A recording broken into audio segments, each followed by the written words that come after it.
kó má làálàá. Wọ́n dẹ̀ ní ẹ̀là òun ni ọ̀rọ̀. So lénìí, a máa la ọ̀rọ̀ náà, á yé gbogbo wa. Ìdí tó jẹ́ pé a ṣe gbọ́dọ̀ mọ nǹkan tá à ń ṣe àtàwọn tó ń ṣe àti bí wọ́n ṣe ń ṣe, òun ló ti délẹ̀ yìí.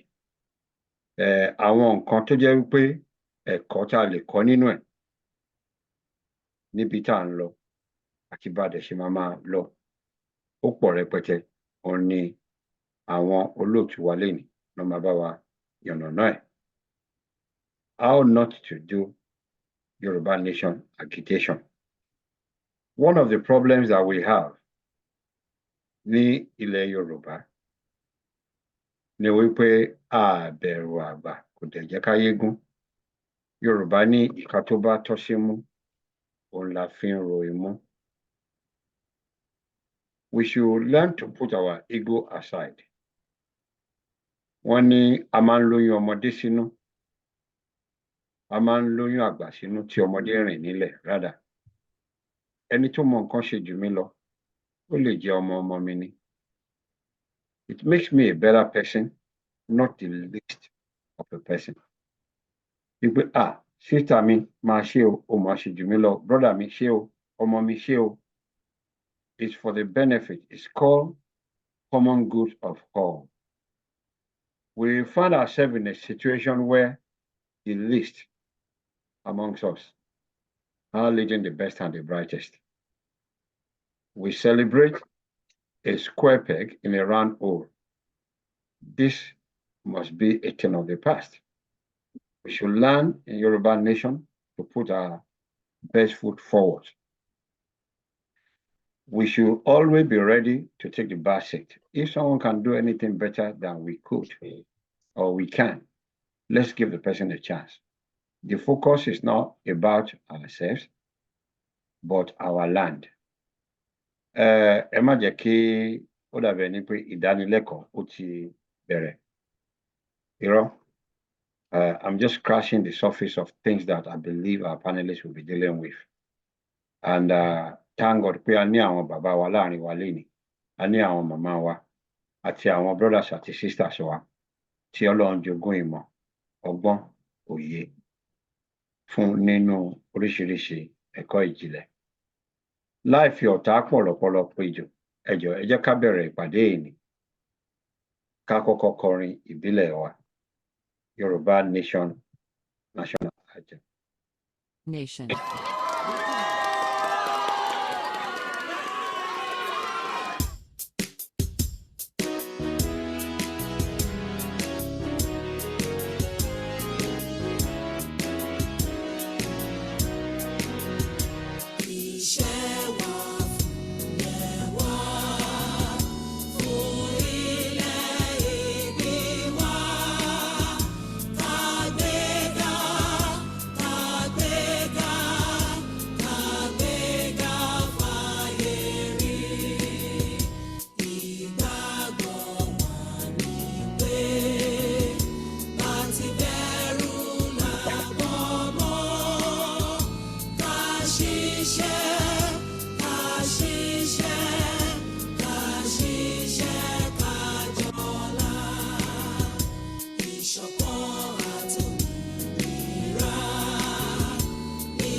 Spin your passion into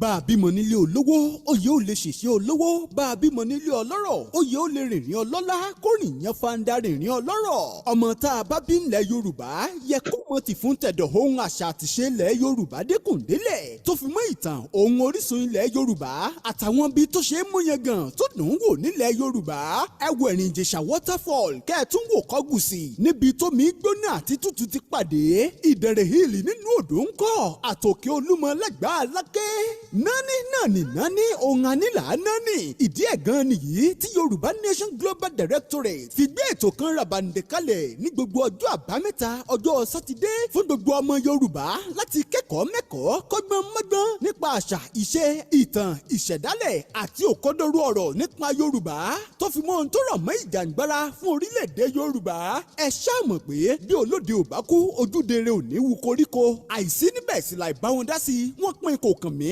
onítọ̀hún ò yọjú síbẹ̀ ní darapọ̀ lórí ìkànnì youtube ní gbogbo ọjọ́ sátidé ní dédé aago 3 ọ̀sán nàìjíríà tàbí kó o darapọ̀ lórí zoom fi àtẹ̀jíṣẹ́ mo fẹ́ darapọ̀ ránṣẹ́ sórí ìkànnì ímeèlì yìí yorubaнаtionglobal.d@gmail.com ìkànnì yorùbá nation global directorate lẹ́yìn tí rí wò lórí youtube oríṣiríṣi àlejò tó jẹ́ ọ̀jọ̀gbọ́n tó nímọ̀ tó tó gbangba sùn lọ́yẹ́ lẹ́wọ̀n mọ́ bá pàdé lọ́sọ̀ọ̀sẹ̀ fún ìdánilẹ́kọ̀ọ́ ohun ọ̀rọ̀ ìyànjú àti ọ̀rọ̀ nípa ìlọsíwájú àti akitiyan gbígba òmìnira ilẹ̀ yorùbá jẹ́ ká jọ pàdé níbi ìdánilẹ́kọ̀ọ́ tọjú àbámẹ́ta tọ̀sẹ̀ yìí kẹ́kù lẹ́gbọ́ kó sọ fún toko pé a kì í fárílẹ́yìn olórí ẹni tó ní nǹkan ó da òní ò ṣe ń bẹ̀ yorùbá ò ní parun yorùbá ò ní rẹ̀yìn láíláí yorùbá nation global directorate lolùkéde.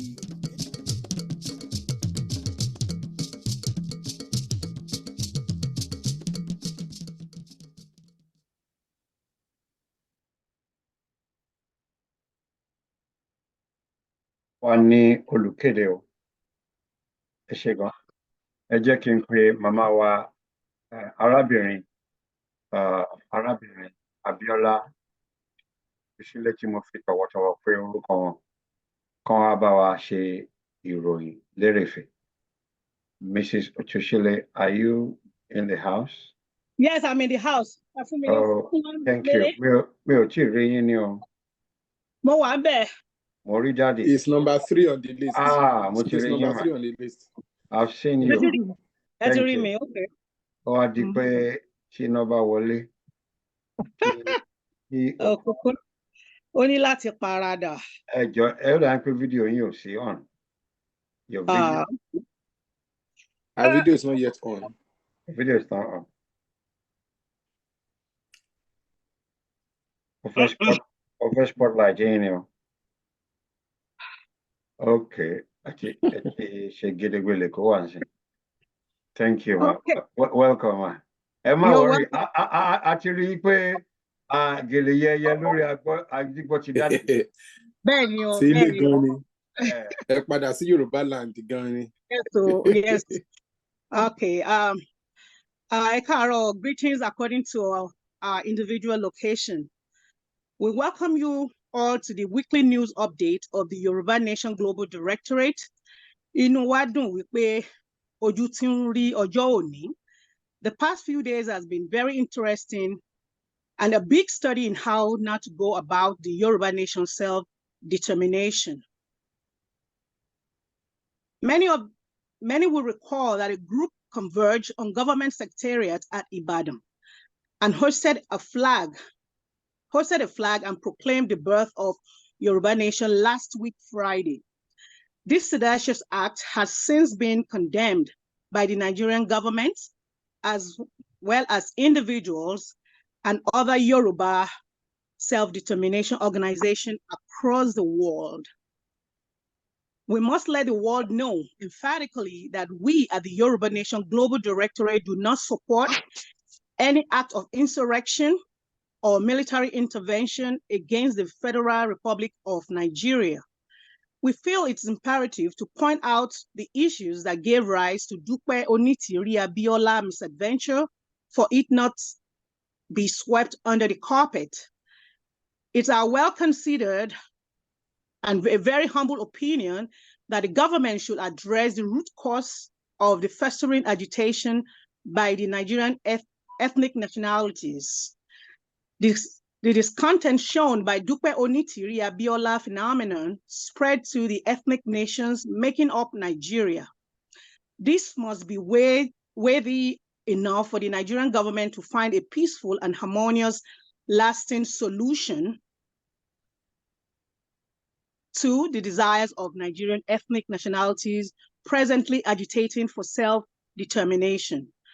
It is our candid opinion that the salient matter must be addressed through constitutional solution rather than political maneuvering as being mouthed by the government officials, including the Commissioner of Police or your state.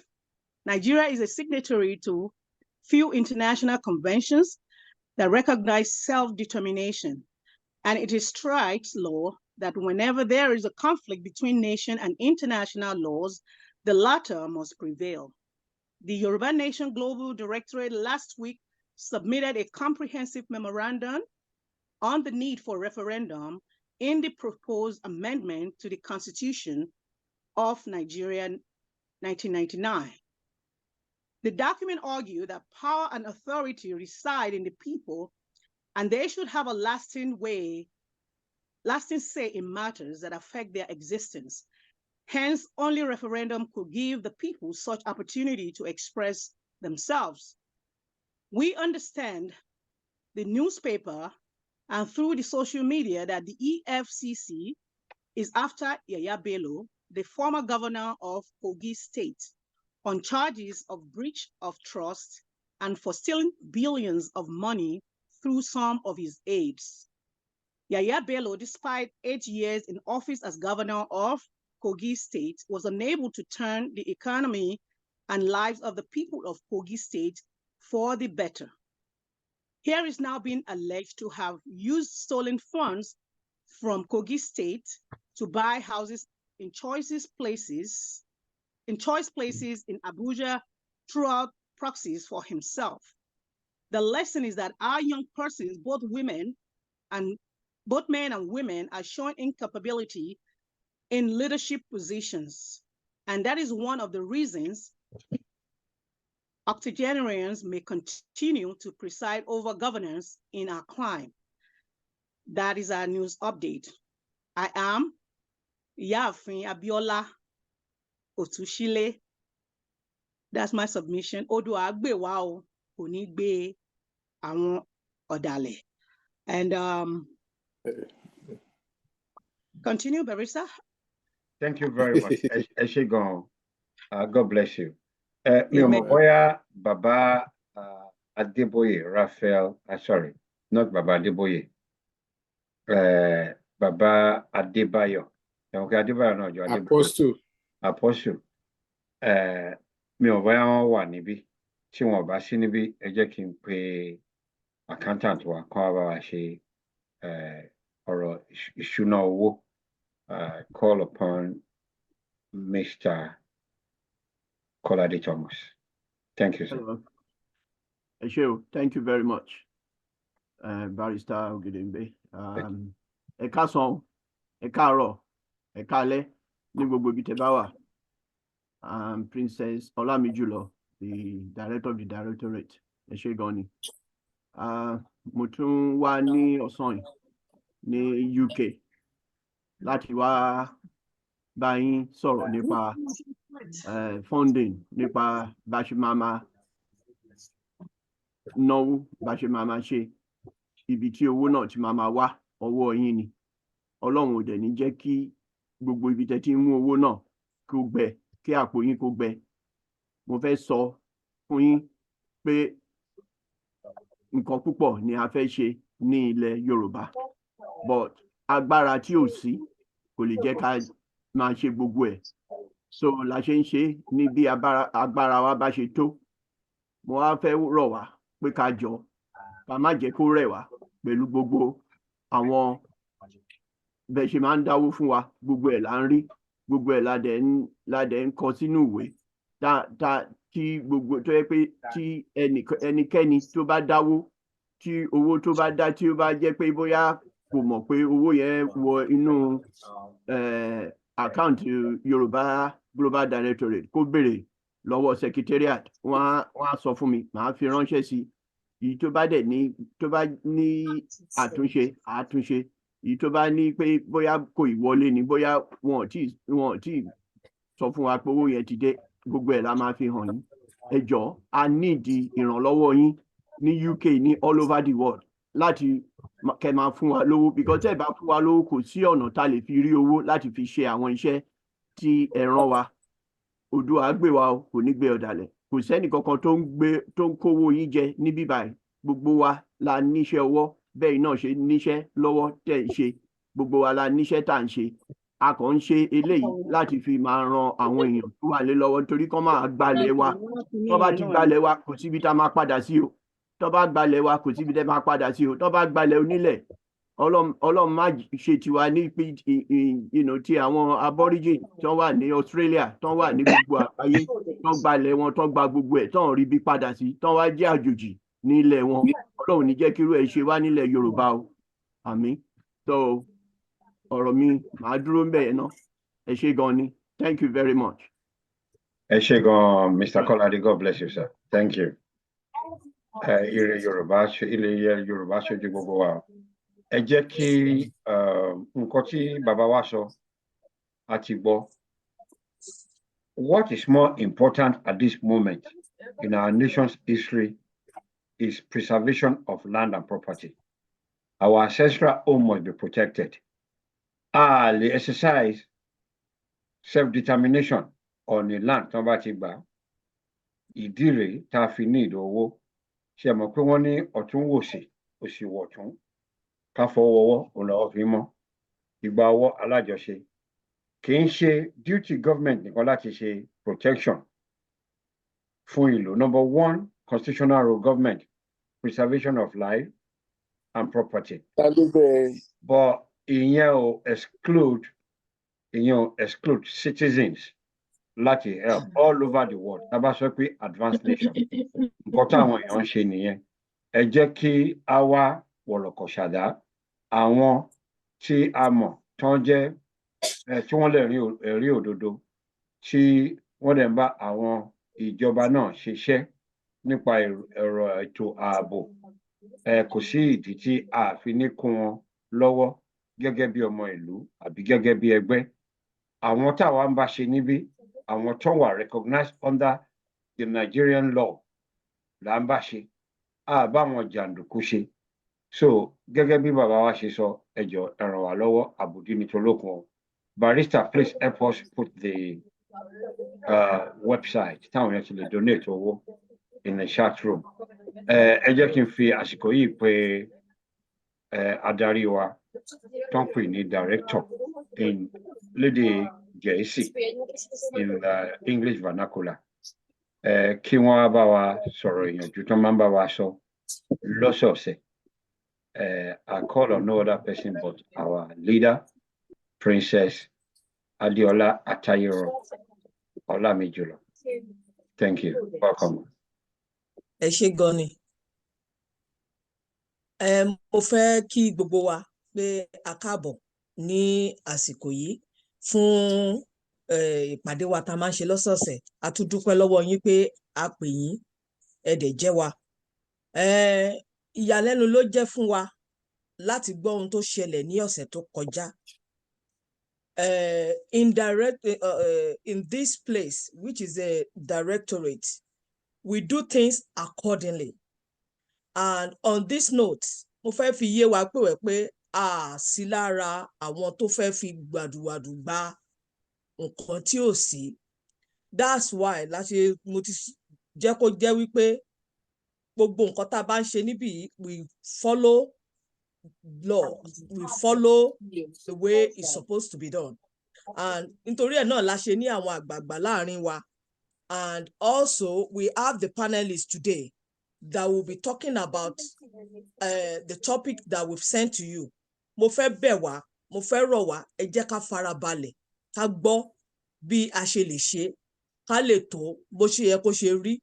And also I've assigned Mrs. Abiola Otushile láti deliver our opinion and our stand on the self-determination.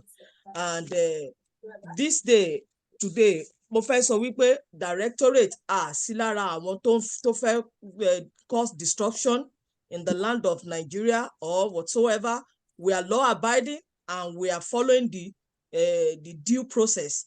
So mo tún fẹ́ dúpẹ́ lọ́wọ́ ẹ̀yin bàbá wa, ẹ̀yin ìyá wa tí ẹ̀ ń fún wa ní advice in one way or the other on how to do things and how to go about it.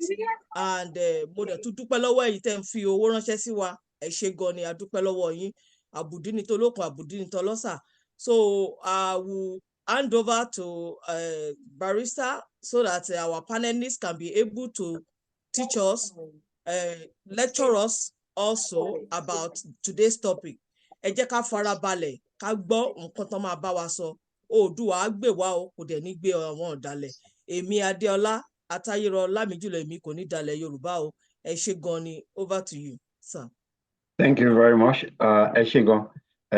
Ó kàn mí létí nísìnyí pé website wa for some reason is down. As a matter of urgency, we shall look to that immediately after the program. We contact the engineer and see what exactly is going on. Ẹjọ́ ẹ má bínú, and tí ó bá ti bẹ̀rẹ̀ sí ń ṣiṣẹ́ again, I ma send a message to everybody. So thank you. Life your ọ̀tá pọ̀lọ̀pọ̀lọ̀ péjọ, ẹgbọ́n nǹkan tí ìyá wa sọ. Wọ́n ní a ní oore ọ̀fẹ́ lónìí láti mọ ibi gangan tí a dúró sí, àwọn nǹkan tí a ti ṣe, bí ìjàgbara ṣe rí sí wa. Ẹ jẹ́ kí n pe màmá wa, Mrs. Otushile, kí wọ́n tún wá bá wa yànnàná ètò náà, ọ̀rọ̀ náà. Thank you very much. Barrister ìjọba mi mute àwọn tó ń sọ̀rọ̀ yẹn. Larry Ibrahim, can you please mute yourself? Please mute yourself. This is a public meeting. Please do that. Thank you. Okay. One more time. Lẹ́ẹ̀kan sí, mo kí yín kú kalẹ̀, greetings to everyone again. Please pardon my background. It's been giving me problems. Okay.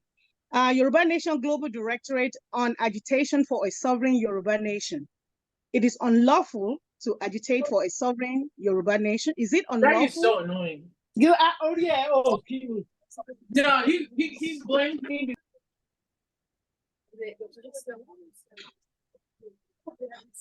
Again, I can mute everybody, please. Okay. We don't want to put anybody in at the corridor, but if you disrupt this meeting, we will be compelled to do that, please. Mr. Tuchile, I'll mute Arain Elibere again. Thank you.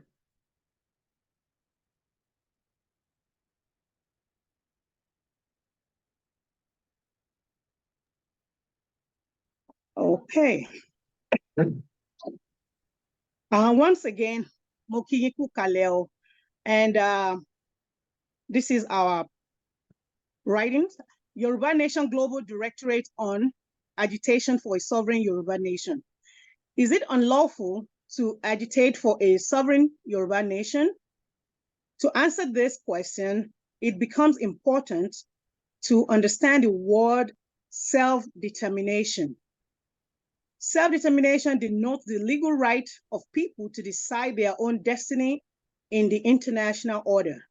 Self-determination is a core principle of international law, arising from customary international law, but also recognized as a general principle of law and enshrined in several international treaties.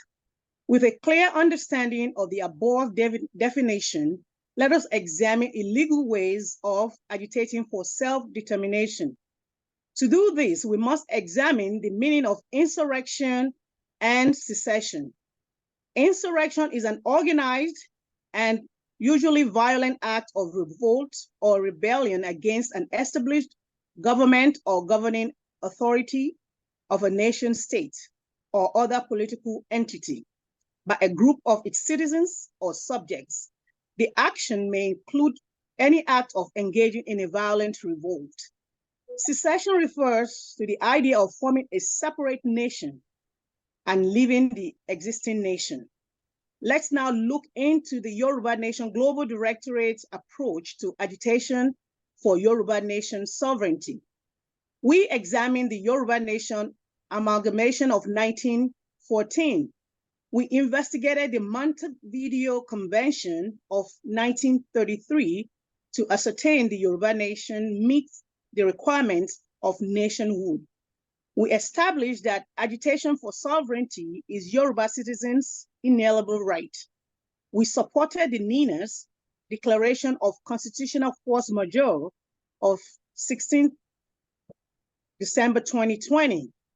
We appeared and presented representation before the United Kingdom House of Lords, before Lord Cox to be precise. We sent our petition to Amnesty International, BBC, and other reputable organizations worldwide.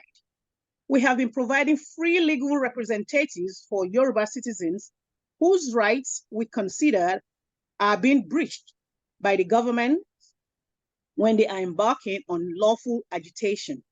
We have been organizing and supporting lawful and peaceful awareness campaign for actualization of Yoruba's sovereign nation all over the world. We have been organizing weekly online town hall meetings that focuses on creating awareness and educating Yoruba citizens on issues bordering on their legal rights and the benefits of having a Yoruba sovereign nation. We give logistic support for recognized and duly registered Yoruba organizations who are collaborating with Nigeria security apparatus to protect the lives and properties of Yoruba people. We instituted a case at the ECOWAS court and also joined an action at the Federal High Court, Abuja, in respect to our agitation for a sovereign Yoruba nation. Barrister Taiwo Odumosu drafted a proposition on referendum provisions into the Nigerian Constitution. This was verified by Barrister Olatayo Ogedengbe. This was submitted to the Nigerian National Assembly by our lawyers in Abuja. Is there a justification for violence in agitation for self-determination? The simple answer to this is yes and no. Let us examine the United Nations Resolution 3246. This resolution affirms the legitimacy of armed resistance, not attack, by oppressed peoples in pursuit of the right to self-determination and condemns governments that do not support that right. That is to say, the government must not stand in the way of seeking a legitimate expectations. Can it be established that the federal government of Nigeria is using violence to suppress Yoruba citizens? We must draw a clear difference from the Fulani conquest herders criminals act in Yoruba land. With a Yoruba man as the president of Nigeria, it wouldn't make sense to argue that President Tinubu is using the Fulani as proxy to conquer the ethnic nationalities in Nigeria.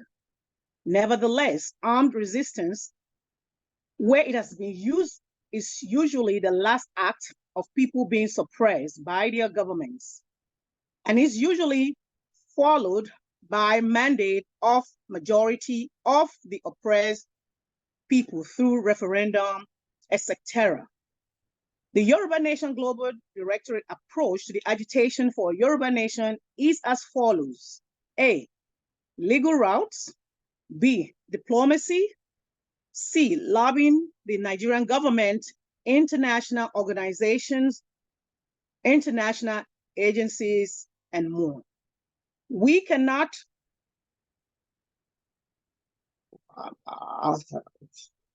went down. I'm sorry. Okay. We cannot support or argue a case of violent resistance against the Nigerian government, knowing fully well that our organization do not have the mandate of majority of Yoruba people, which can only be obtained through a referendum and not by 10 million signatures of our compatriots. This short treatise could be considered as an addendum to our disclaimer published during the week in the wake of the attack on the Oyo State Secretariat, Ibadan, drafted by Barrister Olatayo Ogedengbe Esquire for and on behalf of Yoruba Nation Global Directorate. My submission. Thank you. Thank you very much, ma. Ẹ ṣé gan ma. Yes. Thank you. Imo. We shall make that communique available to Yoruba citizens and others across the world. We are law-abiding. We do everything in accordance to the extant law in all the countries. Chibubuawa, Patapata, be it America, Canada, and all that.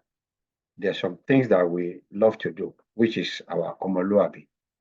One our Lumate, Iware, Lomo, Ikatuba de Tosimo, Ola Fefima Roimo. Láì fi àsìkò ṣòfò, ẹ jẹ́ kí n pe Barrister Taiwo Odùmọ̀ṣù kí wọ́n wá bá wa pe àwọn ọ̀jọ̀gbọ́n tí wọ́n máa bá wa ṣe àwọn tọpinpin àwọn nǹkan tá a fẹ́ ṣe lẹ́nu. Thank you. Thank you, Barrister. Thank you.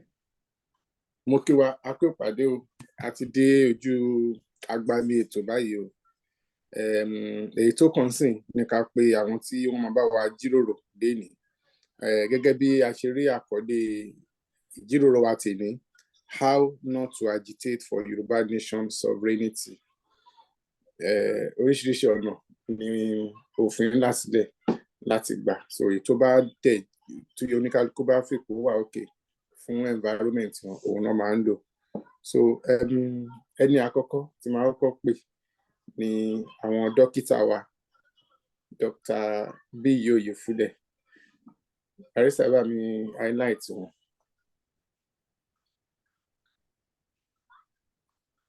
Okay. You are welcome, sir. Ẹ kú ọjọ́ mẹ́ta. Thank you. Yes, sir. Thank you. Thank you, everybody. Oh, nice to see Yes, every one of you again. Princess Mokinyo, Barrister Mejeji, Mrs. Otushi. Sir.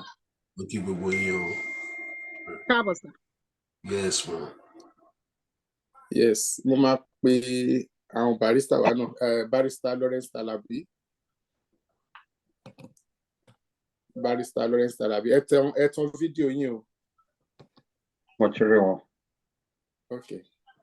Lẹ́sà lẹ́mọ̀ ẹ kú pàdé o. Ẹ ra Mú wa sà. gan gidi, mú wa Nàìjíríà, so it's terrible here. Akẹ́jọ́ panel wa ni. It is too much. Ẹ pẹ̀lẹ́. At least ẹ ní láti lọ sí Sona níbi, which is okay. Ọ̀fẹ́ nìyẹn. No. Ọ̀fẹ́ ni o. It's so hot, terribly hot. Àdúrà fún òjò tí ṣòro gbà ń sìn torí àwọn ará Dubai. Gbogbo àdúrà tó ń gbà tán ní kò jòrò ìgbà tó jò dẹ̀ máa rọ̀ nǹkan tó ṣẹlẹ̀ kò ṣeé fẹnu sọ. So Gbogbo scientific wọn kódà ó bọ́ sójú. in fact Prince tó jí wọn láwọn wà ní ibi ṣíṣe kan pé àwọn nílé gbójú síta. So mo máa pardon wọn. Mo ṣe expect àwọn èèyàn méjì kan but mi ò tí ì rí wọn lórí fọ́nrán. Mr. Tinu tó wà nínú ilé o. Okay, Sister Tinu, Barrister Tinu, ẹ tàn fídíò yín o.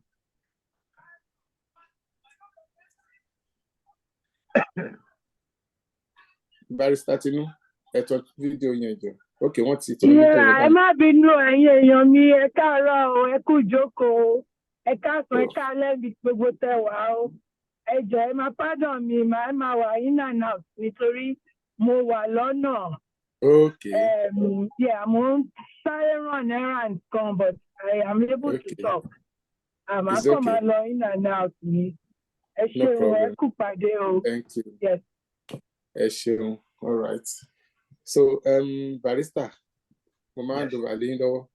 Ẹ ṣé gan, Barrister Odùmọ̀ṣù. And ẹ jọ̀ọ́ tí Prince bá ti wọlé, ẹ lè bá mi ṣe alert mi tàbí kẹ́ bá wa add wọn. Ẹ ṣé gan. Thank you very much. Ẹ ṣé gan, mo kí gbogbo ẹ̀yin bàbá mi àti my sister. Mo kí yín o, ẹ ṣé gan, ẹ kú pàdé èní. Alájọbí á gbé wa o, Odùduwà á gbé wa. Kò ní gbé àwọn ọ̀dàlẹ̀. Àti gbogbo ara ti sọ nǹkan tí ìjókòó wa lénìí tó rọ̀ mọ́. A fẹ́ àní fi àkókò ṣòfò. It's unfortunate what happened amongst us. Wọ́n ní ìgbà ẹrú kan ní mú ní gbogbo ẹrú. Wọ́n dẹ̀ ẹnìkan ló parí, kì í ṣe parí bíi tèmi torí mo gẹ́ ni o. Ẹnìkan ló parí ládò tán pé gbogbo àwọn aráàdò ní apárí. Nǹkan tó ṣẹlẹ̀ nìyẹn. But lénìí, for better understanding of what the Yoruba nation is about, we're not just speaking about the Yoruba Nation Global Directorate. We're speaking for ourselves who are agitators, individual agitators, the organization and what we represent, and others like minds that may not be here, who are truly seeking the emancipation of Yoruba Nation from Nigeria.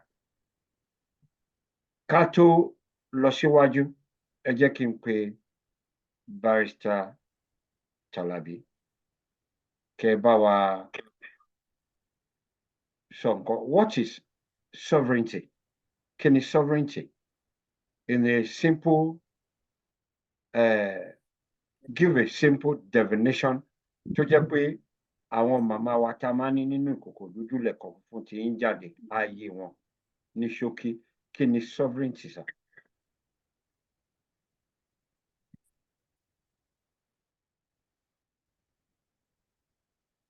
Bàbá wa. Ẹ kú ìjókòó, ẹ kú ìpàdé o. Àjọṣe wa ò ní bàjẹ́ o. Ọlọ́run á sì fún wa ní òmìnira tá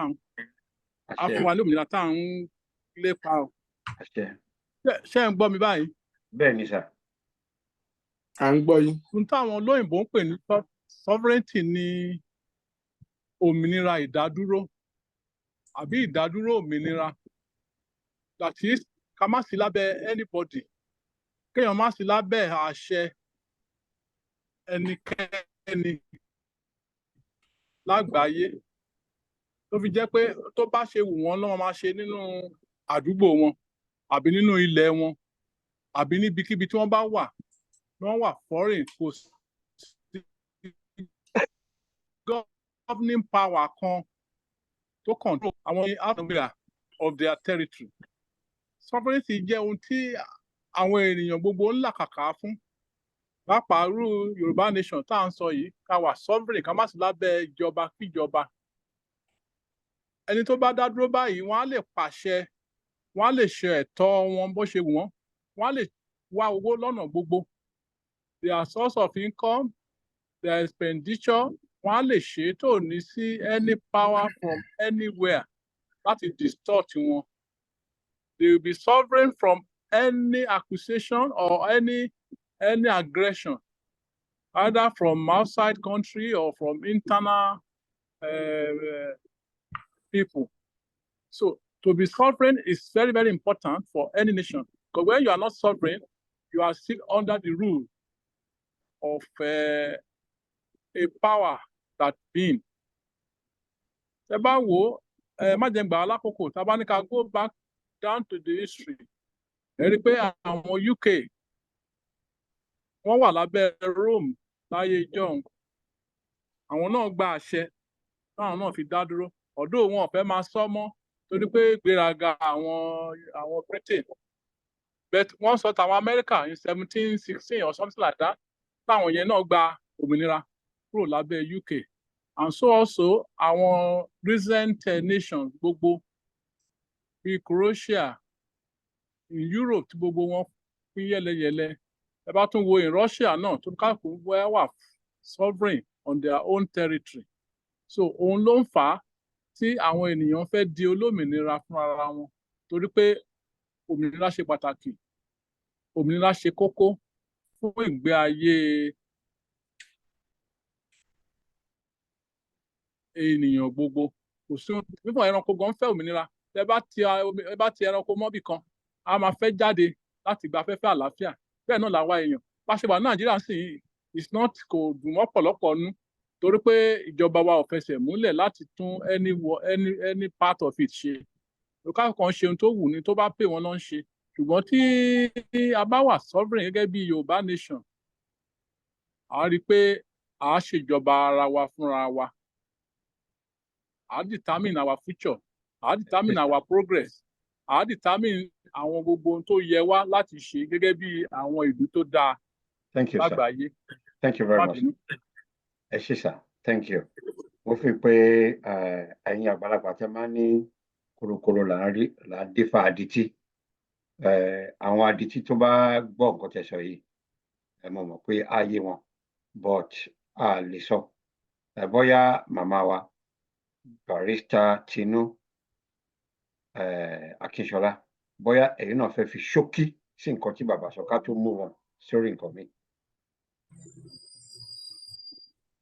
Ẹ má bínú o, nǹkan tí bàbá sọ, ẹ ṣé sà, ẹ kú ìjókòó lẹ́ẹ̀kan sí. Nǹkan tí bàbá sọ ó wà right on the money. Sovereignty ni sovereignty màmá jẹ́. So ẹ ṣé. Thank you very much. Ẹ ṣé. Mo fẹ́ kí bàbá wa, our elder, Dr. B. Oyefule, mo fẹ́ kán bá wa yànnàná ìbéèrè kejì yìí.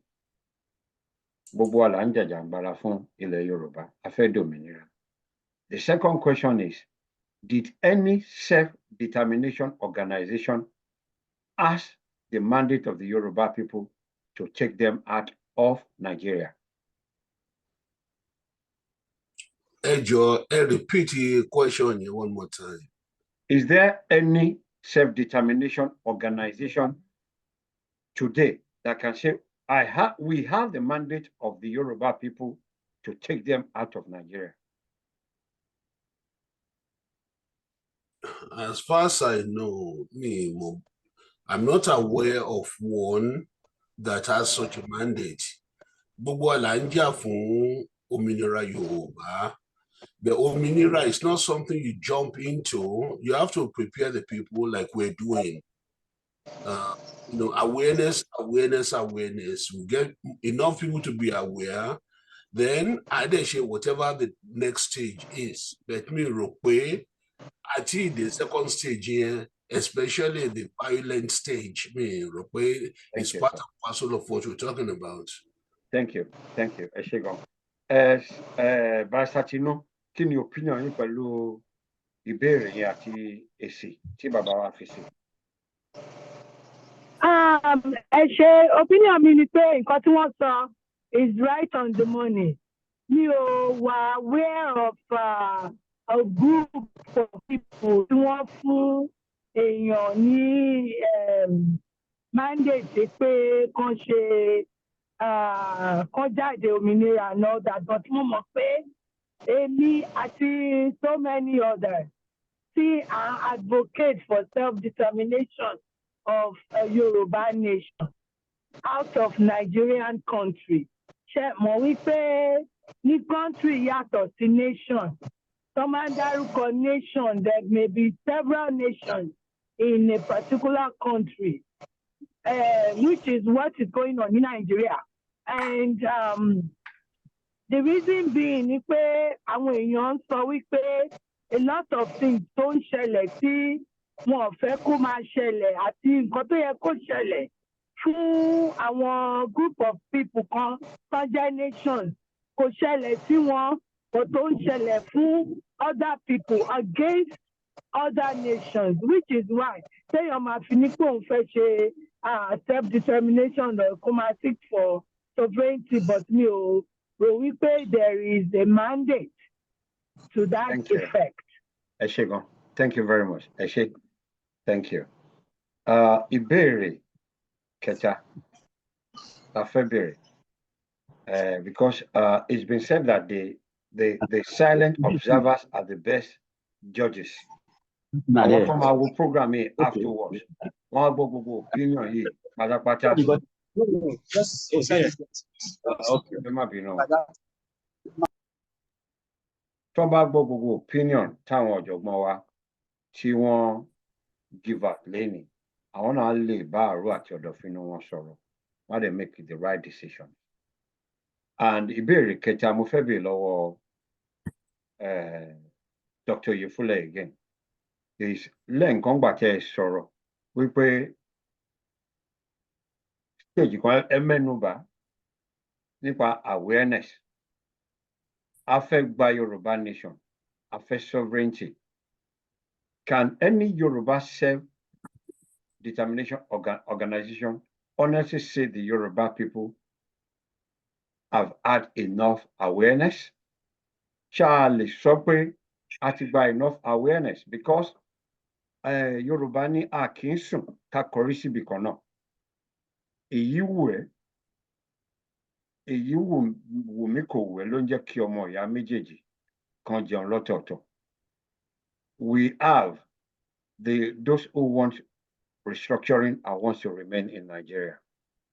We have those who just want to get out of Nigeria. And yet, there are some people who do not think there's anything wrong with Nigeria the way it is. So in view of that, our time so Yoruba nation, is there any awareness? Is there any enlightenment that will brought to the doors of those who do not see things the way we are seeing it? Thank you. Yeah, I was initially muted. Yeah, Eshegoni, you see, gbogbo àwọn tèmi mọ̀ tán wà nílé, Barrister Talabi náà wọ́n lè second nílé if it's true. Ni pé vast majority of our people are not aware enough. The awareness are being pariwo over the past 3, 4, 5 years. And with them for even longer. Most of the people only rí nǹkan táwa rí o. But it's not we must stop making them aware. We have to make them aware. But is at this point in time, is the level of awareness enough? Pé ká lọ gbé àpótí kì í ṣe àpótí ìbò bẹ̀tẹ̀ àpótí ìbọn àti àpótí àdá ta ni pé a fẹ́ máa lọ lénìí as it was last Friday. Èmi ò máa rò pé well this is a very very you know, the data láti back ara mi up because mi ò rò pé anybody ti ṣe study yẹn. But mi ò rò pé tó 20% of our people back home tó tiẹ̀ mọ̀ nípa nǹkan tá à ń sọ yìí. So to answer your question precisely, I don't think we're up to that point yet. I don't think the awareness is there yet. Mi dẹ̀ rò pé ó yẹ ká jump into the pit like we might have tried to do last Friday. Thank you. Thank you very much, sir. Barrister Talabi, mi ò mọ̀ bóyá yìí náà fẹ́ ẹni nǹkan kan sọ sí nǹkan tí Dr. Ifule sọ. Ohun tẹ́mi máa fi kún ọ̀rọ̀ tí wọ́n sọ yẹn ni wípé kì í ṣe pé àwọn èèyàn ò mọ̀ pé Yorùbá nation wà àbí agitation Yorùbá nation wà, but the difficulties of achieving it ló mú káwọn èèyàn máa sá. Òun ló fà á táwọn ènìyàn gan ò tẹ̀ gbàgbọ́ pé is it possible in our own generation? Èkejì, àwọn tí wọ́n ń fẹ́ restructuring, àwọn tẹ́rù ń bà wípé kò ṣeé ṣe láti gba Yorùbá nation, àwọn ló ń jà fún kátẹ̀ fún wa ní restructuring náà, káwọn aṣèjọba ara bí a ṣe ṣe nígbà Western region. Àwọn yẹn nítorí ẹ̀rù pé báwo ló ṣe achievable for Yorùbá nation to get out of Nigeria. Àwọn ló jẹ́ káwọn take decision yẹn. Then àwọn tó sọ pé okay Nigeria is still good, àwọn tó ń rí jẹ ń bẹ̀ ni tó ń rí jẹ ní the rot of this nation. Àwọn tó jẹ́ pé ibẹ̀ náà ti ń acquire gbogbo agbára wọn, acquire wealth wọn and so on and so forth. Àwọn ẹni wọ́n sọ pé Nigeria bó ṣe wà ìlú dáa. Because èmi ò rẹ́ni tó ní ọpọlọ wípé ká má sọ kejì pé bí Nigeria ṣe rí dáa, no light, no road, no water, nothing. Èmi ò rí nǹkan tó wà níbí. Ìgbà téèyàn wá lọ sílùú èmi, àfàwọn tí ò jáde ní ìlú yìí nìkan ni wọ́n lè sọ pé ìlú yìí dáa. Èmi ò rí ohun tó dáa nílùú yìí. But ibi tá a bí wa sí, a lè ṣe ká má wà ló jẹ́ kéèyàn máa wá bí. Because it is too bad. Olúwa ràn wá lọ́wọ́. Àwọn èèyàn mọ̀, in summary, àwọn èèyàn mọ̀, but báwo ló máa ṣe é ṣe? Ìyẹn ni kókó. Thank you very much. Ẹ ṣé gan, sir. Again, we leave it to the silent observers. Àwọn náà máa gbọ́. And the fourth question, Mabi Lowo Barrister Tino. Ìbéèrè kẹrin. Can it be said that those leading the self-determination organization are doing so in good faith and not lórí irọ́? Some, not all, of the leaders of Yoruba self-determination, are they all doing it in good faith? Àbí lórí irọ́ lásán ni? Kí ni opinion yín, Barrister Tino? Ẹ ò mute ara yín. Barrister. Ó dà ń pé ṣe mọ̀ pé wọ́n ní inú mọ́tò náà wà. Ìṣídà kó jẹ́ pé wọn ò rọ́wọ́ tẹ kíní yẹn àbí kó jẹ́ pé. I'm trying, no. Okay.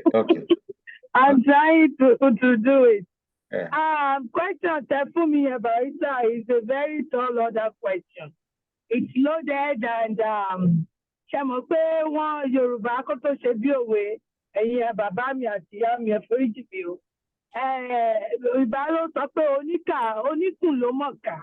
And èmi ni mo mọ̀ tí mo bá yó àbí tí mi ò yó. Even though I use the qualification pé some, not all. So mi ò lè sọ pé yes totally or no totally, but mo lè sọ circumstantial, Shemo. As a lawyer, one year, circumstantial evidence, Shemo. So, looking at the circumstances, see, in combat fish shell, èèyàn lè fi rò bí wípé, yes, àwọn kan ṣe genuinely without seeking their own self-interest or selfish interest. And no, àwọn kan ò ṣe with all good faith. So, gbogbo wa la dẹ̀ ti rí a lot of things tó ti ń ṣẹlẹ̀ like 2-3 years ago, even in this last year, you know, and the beginning of this year too. A ti rí oríṣiríṣi nǹkan. If it's not the financial problem, it will be the problem of people not having, not knowing how to restrain themselves, not knowing what to say, how to say things, how to carry out things, a lot of things to do. Wọ́n kàn ṣe lóríṣiríṣi. So irú yẹn lèèyàn ṣe lè decipher pé lèèyàn ṣe máa mọ̀ pé lágbájá yìí nítorí owó tó fẹ́ jẹ ń bẹ̀ ló ń wá, àbí ẹni yìí o kò ṣolóòótọ́, àbí ẹni yìí o ó kàn ṣe wípé kán lè sọ pé èmi ni mo wà ń bẹ̀, àbí àwọn bàbá kan àbáwọn ìyá kan bí kan wọn ṣe nǹkan tó yẹ kán ṣe, wọn kárí gbogbo àwọn èèyàn around, àbí àwọn tó jẹ́ ń kárí èèyàn around pàápàá kò ń ṣe wípé ó ṣe lótìtọ́ àti lódodo bọ̀ tó ń ṣe nítorí pé ó fẹ́ gba iyì fúnra rẹ̀. So nǹkan tẹ́mi ò bá sọ nìyẹn. Ẹ ṣé. Thank you very much. Dr. Yefule, ẹ jọ̀ọ́, kí ni ẹ rí sọ sọ̀rọ̀ yìí? Yeah, Barrister Tino ti sọ. There are some dishonest ones. There obviously we may be within that forum, those who have the interest of Yoruba land in mind, the profit of it. Just like in any group, you have various degree of dedication and honesty. Thank you. Ẹ ṣé gan. Ẹ jẹ́ kí n béèrè lọ́wọ́ Barrister Talabi. Ìbéèrè karùn-ún rẹ̀. A ní ìbéèrè díẹ̀ lénìí. Ìkarùn-ún la wà yìí. Ẹ jọ̀ọ́, struggle fatigue, financial fatigue. Nínú ìjàngbara fún Yorùbá, àwọn nǹkan kan wo ló ń kọ̀ sí fatigue fún àwọn èèyàn wa? Tá à ń pè ní ìrẹ̀wẹ̀sì. Kí ló ń fa ìrẹ̀wẹ̀sì fún àwọn Yorùbá? Àwọn tí ò fẹ́ jìjàngbara mọ́ àbí àwọn tí wọn tiẹ̀ dáwó mọ́, tó jẹ́ pé ọ̀rọ̀ Yorùbá nation ó ń kọ̀ sí fatigue. Kí ni àwọn nǹkan tó ń fà? Kí ẹ rò pé ó ń fà wọ́n? Ẹ ṣé púpọ̀.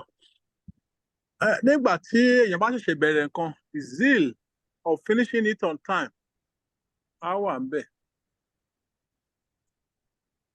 Nígbà tá a bẹ̀rẹ̀ Yorùbá nation, a rí bá àwọn èèyàn ṣe ń dáwó bẹ́ẹ̀ ni pé nǹkan tó máa bọ́ sí lọ́la ni. Preparation that is going to be successful within a short time jẹ́ kí gbogbo ènìyàn gbárùkù mọ́. Ṣùgbọ́n nígbà tí wọ́n rí pé opposite ni kíní ń já sí, níta rò pé kò lè ṣeé ṣe, pápá àwọn olórí wa ò sòótọ́, wọn ò sòótọ́ dáadáa fáwọn èèyàn. Wọn ò lecture àwọn èèyàn to the truth of the matter. Nígbà tó bá sọ pé nǹkan báyìí máa ṣẹlẹ̀, tí nǹkan yẹn wàá ṣẹlẹ̀ mọ́, àwọn èèyàn á rẹ̀wẹ̀sì. Wọn ò ní interest mọ́. Ìwọ̀n ni máa lọ mọ́, kì í ṣe bọ́ ṣe rò ni wọ́n bá pàdé, kì í ṣe bá àwọn olórí ṣe sọ fún wọn ni wọ́n bá pàdé. So ìyá ẹ̀sìn sọ́kàn tí wọ́n ti rò pé dúró bí 2020 government wọn lè ṣe swain tó bá wọlé wọn tẹ̀ lè ṣe election. Wọ́n nígbà tí gbogbo ṣe kíní gbogbo ẹ̀ dẹ̀ ń lọ normally tí ò sí changes, ó fa ìrẹ̀wẹ̀sì ènìyàn.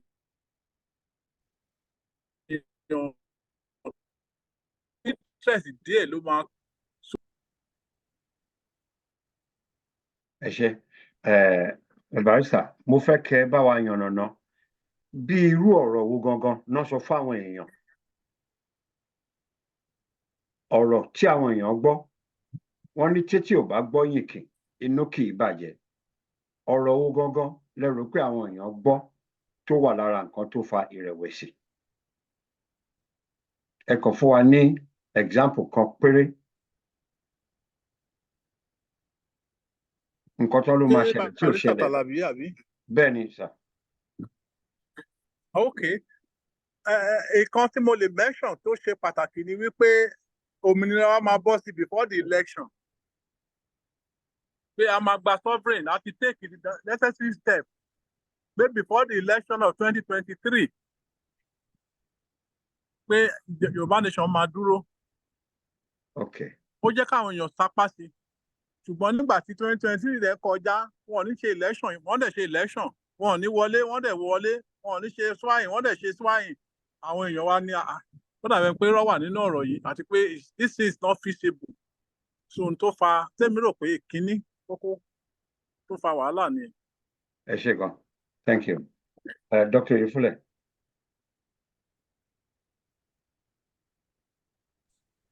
Same question, Abi. Same question, sir. Yes, sir. Ṣé rántí pé there was this widespread belief or statement where by end of by the December, Nigeria nation, Yoruba nation will have come into being. And that type of statement, too categorical, tí ò bá ní evidence kò máa ṣẹlẹ̀. And people tend to have a very long memory. People tend to have a long memory. Kì í ṣe memory tí yàn lè recall immediately, but memory tó ti wà embedded into the unconscious mind. So tí yàn bá ti ń gbọ́ irú nǹkan bẹ́ẹ̀ yẹn, òun gan èèyàn gan lè máa mọ reason tí ìrẹ̀wẹ̀sì ọkàn bá òun. Bẹ́ẹ̀ tó bá explore rẹ̀, á rí pé ó má dẹ̀ lè jẹ́ nítorí pé wọ́n ní pé kíní máa ṣẹlẹ̀ by December tí ò dẹ̀ ṣẹlẹ̀. So those type of things máa ń ṣẹlẹ̀ gan, and there's no doubt in my mind pé ó contribute sí ìrẹ̀wẹ̀sì ọkàn tá a ní tó ń bá wa jà up till now.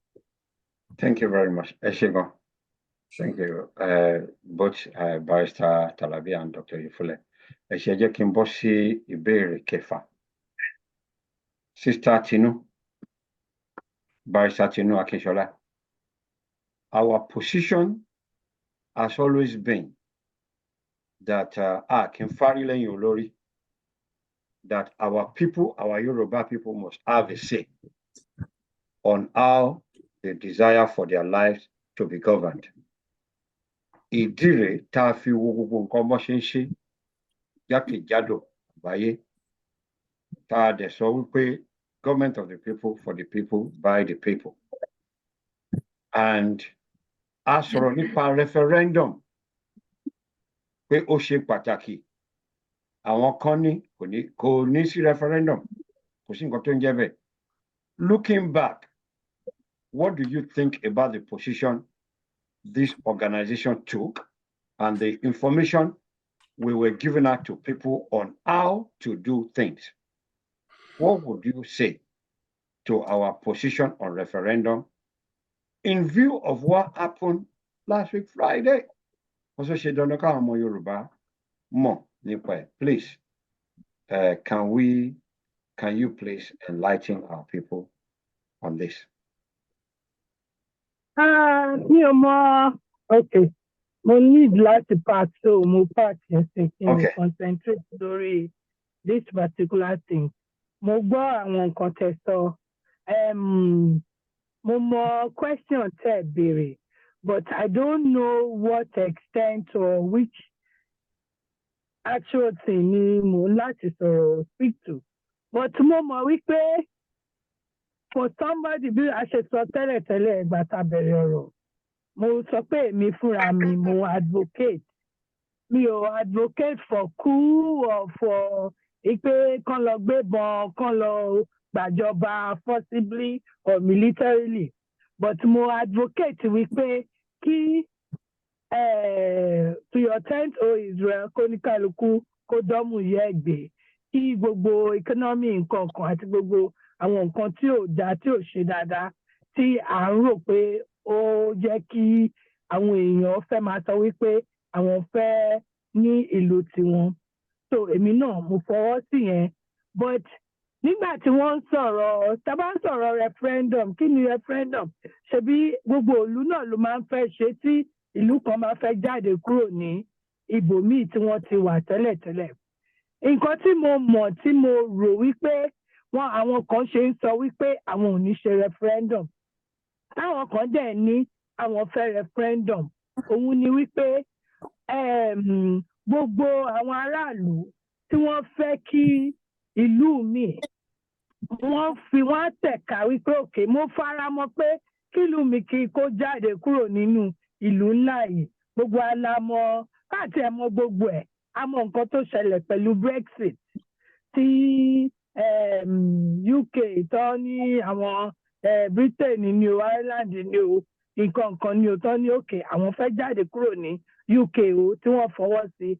So but èmi mọ̀ pé àwọn kan wọ́n ń gbé ìwé kan kiri ń gbà kan wípé àwọn ẹ̀kọ́ àwọn èèyàn forúkọ sílẹ̀ nǹkan.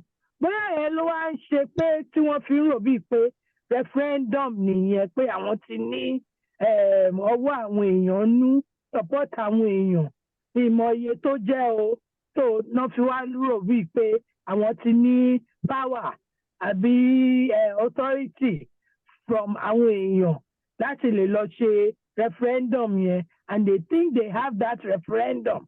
But for other organizations tí wọ́n wà involved, so àwọn náà wọ́n dì mẹ́fì ti pé we still have to do this referendum.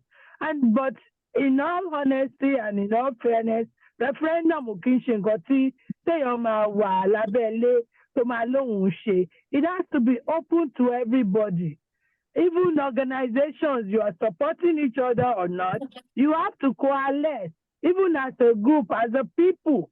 Gbogbo wa là ń láti sọ pé òkè o, lẹ́ni ìbáyìí o, ìjọba ìyàn, and kò ń ṣe even international, international jurisdiction.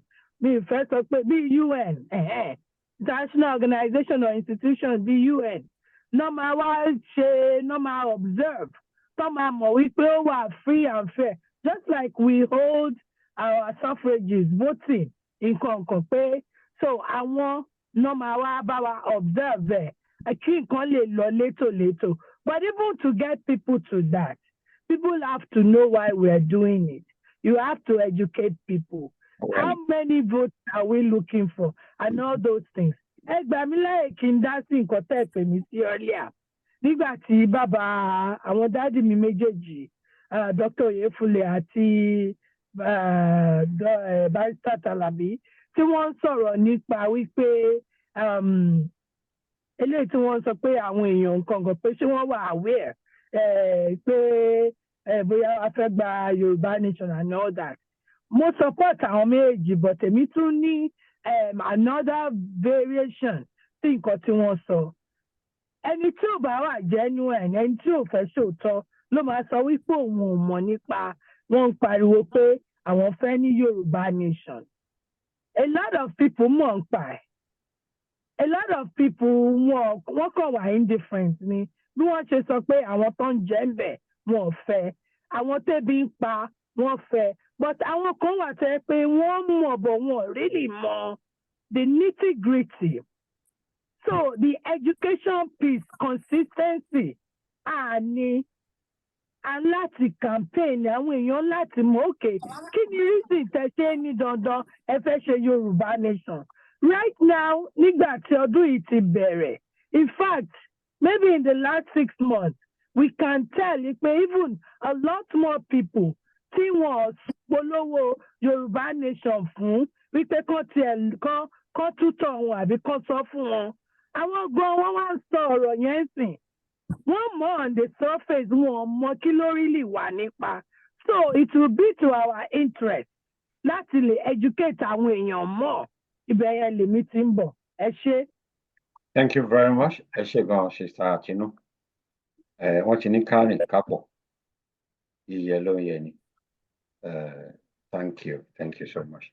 Ìbéèrè tí mo máa béèrè yìí, máa tún channel ìbéèrè yẹn sí ọ̀dọ̀ Barrister Alabi. Ìbéèrè kí lẹ wí sà?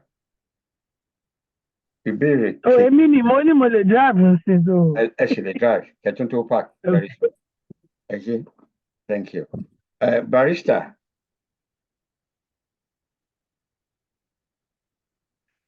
Ìbéèrè yẹn ni, isn't intention to kill our Yoruba people, our own people? Bóyá wọ́n support self-determination or they do not.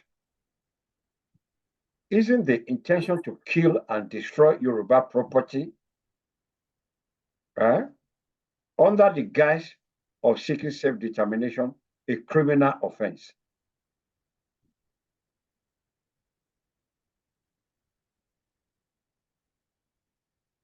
Ìbéèrè yẹn ni ẹ sà. Ká fi ìbọn àdá ọ̀kọ̀ ká ba nǹkan jẹ́ ká ṣe àwọn èèyàn wa léṣe tó bá possible ká pa wọ́n. Ìwà jàǹdùkú, is that a criminal offense or not? Barrister.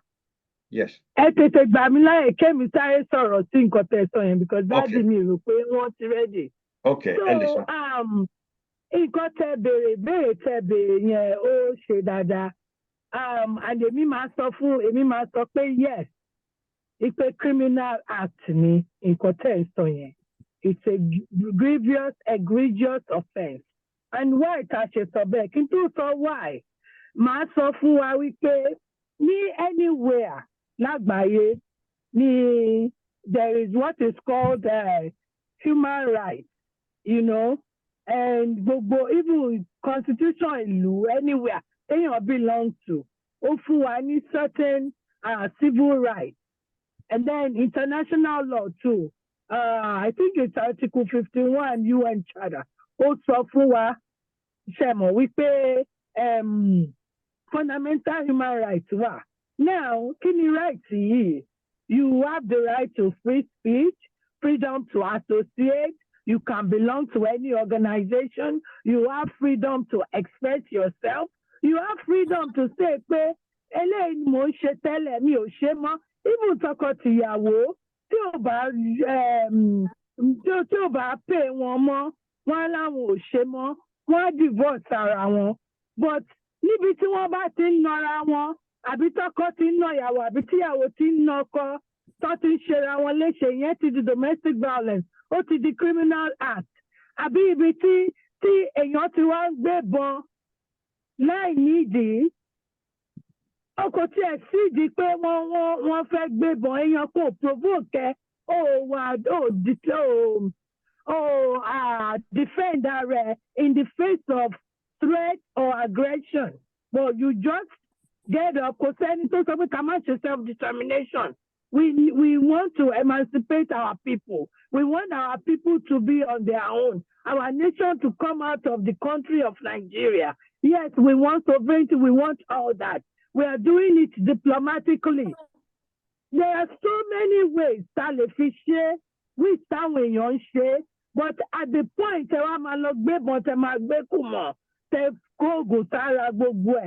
you are even humiliating yourself, humiliating your tribe, and committing a crime. It's a big coup. It's a coup. Thank you. Barrister Alabi. Any addition?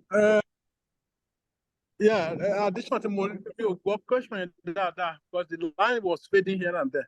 Okay, sir. But in terms of I supported it too, because self-determination is to be determined freely, not by force. Anytime you add force into it, it has become a criminal act. So one has to do it according to the law. So thank you very much. Eshegon. Barrister, Dr. Ifulemi Oboye ní nǹkan kan tẹ́ fẹ́ fi kún kí ni ká tó bọ́ sórí ìbéèrè mi. The two barristers have said it all. Okay. We may have a plan, we may have a wish, but still wish about turn into insurrection. Insurrection being a violent act, then it's part and parcel of what Yoruba people tend to want to do. Thank you. Ẹ jẹ́ kí n wá bẹ̀rẹ̀ kí n bẹ̀rẹ̀ ìbéèrè kẹjọ látọ̀dọ̀ yín. Okay.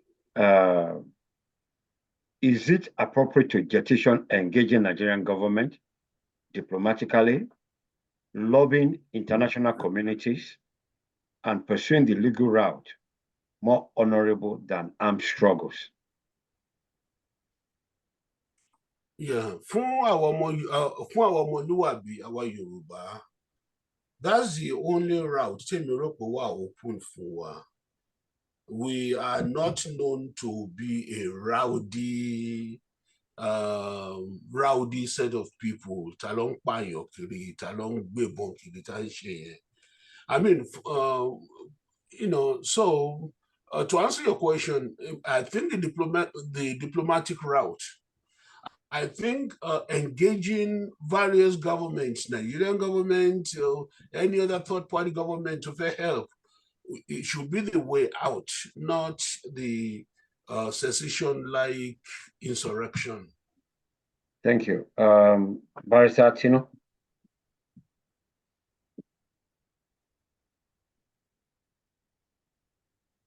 Barrister Tino? Bẹ́ẹ̀ni, wọ́n ti sọ bẹ́ẹ̀ni èmi náà mo rò pé diplomacy ni ó yẹ ká lọ fún diplomacy internally and externally with all the stakeholders in place and in agreement. Then. All right. And legal route, like if. Yeah, legal route too is, the legality will look into the Nigerian law. When I say internally, we'll look at that, but more how that can get us the Nigerian constitution. But outside of that, of course, legal rights, not only when you do it on the international level, because convention, treaty, UN treaty, only of influence leg to stand on. Say about how we pay your fair with UN Shemo. Even though it's diplomatic and it's also legal. So, Benny. Eshegon, thank you. Barrister Talabi, ìbéèrè tó fẹ́ bèèrè lọ ìbéèrè kẹsàn-án lélẹ̀. Only shouldn't any Omoluabi leadership be complementing the security efforts of Yoruba people presently serving in Yoruba states, rather than attempting to hijack power from them? a ní issue pẹ̀lú àwọn bòròrò Fúlàní tí wọ́n ń pa àwọn bàbá, màmá àti gbogbo àwọn èèyàn wa nílé. We have reputable organizations that are collaborating with the Nigerian police force, the security arms of state government. I'm talking of organizations like Amotekun, Agbekoya. Question, it's just off and on. Okay, I will repeat the question. The question, only shouldn't an Omoluabi leadership be complementing the security efforts of the Yoruba people serving in Yoruba states, that is, those who are in government presently, rather than attempting to hijack power from them? Ṣé kò ṣe wípé a sọ̀rọ̀ nípa diplomacy, negotiation and lobbying and all that? Ṣé kò yẹ kó jẹ́ pé Ọmọlúàbí leadership, Ọmọlúàbí organization, a máa wá bá ṣe máa complement effort wọn nípa security, ìdáàbòbò ilẹ̀ wa àti àwọn èèyàn wa, wípé ká máa bóyá irú nǹkan tí Àgbẹ̀kọ̀yà tí Àmọ̀tẹ́kùn tí gbogbo wọn ń ṣe, tó jẹ́ pé ìyẹn ló yẹ ká máa ṣe kí àwọn bòròrò tó wá ń pa àwọn èèyàn wa kó má bàa pa wọ́n mọ́. Ṣé àwọn tó yẹ ká fọwọ́sowọ́pọ̀ pẹ̀lú wọn, ṣé àwọn yẹn ló yẹ ká tún kó àdá, ká kó ìbọn, ọ̀bẹ, ká tún lọ máa pa wọ́n? Is that the best way forward? Thank you. That is totally wrong. Anything that entails violence is not in Ọmọlúwàbí ẹ̀tọ́. Ọmọlúwàbí ò lè ṣe gbogbo wàhálà bẹ́ẹ̀ yẹn tí wọ́n mọ Yorùbá sí. Ìwà ọmọlúwàbí náà, ọ̀dọ̀ ó ń fún wa ní some problem nísìnyí o. Ìwà ọmọlúwàbí, ìwà jẹ́jẹ́, ìwà ká gba èèyàn mọ́ra, ká gba lẹ́gbà ọ̀nà mọ́ra, it's giving us some problem, but bí wọ́n ṣe dá wa gẹ́gẹ́ bí ìwà ọmọlúwàbí kì í ṣe nǹkan tá a máa jà fún. A níbi tá a máa jà sí, ṣùgbọ́n kì í ṣe ká máa gbé violence. Ó yẹ ká support àwọn gọ́ọ̀mẹ̀ntì yìí ná. Gọ́ọ̀mẹ̀ntì tó wà lórí àṣẹ, Bíbélì náà sọ ó ní support your government. But àwọn gọ́ọ̀mẹ̀ntì yìí, ọ̀pọ̀lọpọ̀ wọn tó wà nù wọ́n yàtọ̀ sí táwa ènìyàn ń fojú rí. Because tí ọ̀rọ̀ bá ṣẹlẹ̀ ń sìn tá a jọ parí ẹ̀ láàrin ara wa, ẹ rí i pé ní ìgbà tó máa dé center, nǹkan míì náà máa ṣe, nǹkan míì náà máa sọ. So ó yìí show pé government in center has control over them. So the power that is above them has control. Wọn ò tí wà sovereign. Wọ́n kàn sọ pé they are the chief security of the state. They are not chief security at all. They are just a toothless dog. So ohun tó ń fà á nìyẹn táwọn ènìyàn fi ń jà fúnra wọn. Because then tó ń pa bàbá ẹ̀ sìn àbí tí àwọn ènìyàn kan bí ọ̀bẹ tó ń ṣe bàbá ẹ̀ ní jàǹbá kò ní máa wò. He won't stand and need. Ọlọ́mọdé kárí bí ọlọ́mọdé kó kàn wá. Pain tó wà nú ẹ̀ ó le gan ni, tó ṣòro gan ni. Àbáwọn tó ń gé èèyàn gbé kán kidnap èèyàn, kán wá lọ bẹ̀ sí ní ta létànà, sell gbogbo ohun tí wọ́n ní kán tó lè bèèlẹ̀. Kò ní fojú re wo ìjọba, kò ní fojú re wo àwọn tó ń ṣe bẹ́ẹ̀. So it's just like that. But kò dẹ̀ tẹ̀ pé ká fúnra wa put law into our hand láti lọ máa gbèjà. Wọ́n ń tọwọ́ èèyàn bá pọ̀ ìkúdà tó bá fẹ́ lọ gbèjà, tó bá fẹ́ lọ jà, ó máa túbọ̀ tẹ́ sí ni. Ìyẹn làwọn tó ń gbé ọ̀bẹ gbé ọ̀dà lọ sọ pé wọ́n fẹ́ gbèjà ara wọn. Bí ara wa kọ́ la máa gbè. Ó yẹ ká support ìjọba, but ká sọ bí tá a dúró sí, ká jẹ́ kí wọ́n mọ̀. Tá bá ń ké tótó sí wọn, àwọn náà létí wọn á lè fi gbọ́. Tí mo rò pé ó tọ̀nà nìyẹn. Thank you very much. Ẹ ṣé gan. Dr. Ifule, ẹ̀yin mo fẹ́ kẹ́ dáhùn ìbéèrè yìí sá. Couple of months ago, we took a position at the Yoruba Nation Global Directorate. We need to massively campaign for our people to understand the reason why we must exit Nigeria. Awareness. We were doing a lot of things, supporting Baba Liu and all those who are involved in awareness. Resistance came from amongst the self-determination organization. Wọ́n ní ní ṣe referendum ká tó jáde. Yorùbá dẹ̀ sọ, wọ́n ní a kì í ṣòro lé bàbá ẹni lẹ́yìn ẹni, àìsí ń bẹ̀ là bá wọn dá sí. Ọ̀rọ̀ lé bàbá gbogbo wa lọ̀rọ̀ Yorùbá. Ká a mọ̀ wípé apàṣẹ wàá ò sí nílẹ̀ Yorùbá. Kò sí, no matter how highly exalted the person may be, even àwọn ọba tá à ń pè ní igbákejì aláṣẹ igbákejì òrìṣà ní ààfin wọn, wọn ń pàṣẹ wàá lé wa lórí. Yorùbá ní ọmọdé gbọ́n, àgbà gbọ́n la fi dá ilẹ̀ Ifẹ̀. Wọ́n ní ọwọ́ ọmọdé kò tó pẹpẹ, tí àgbàlagbà kò wọ́ kèrègbè. We've had the benefit of hindsight. We have insight.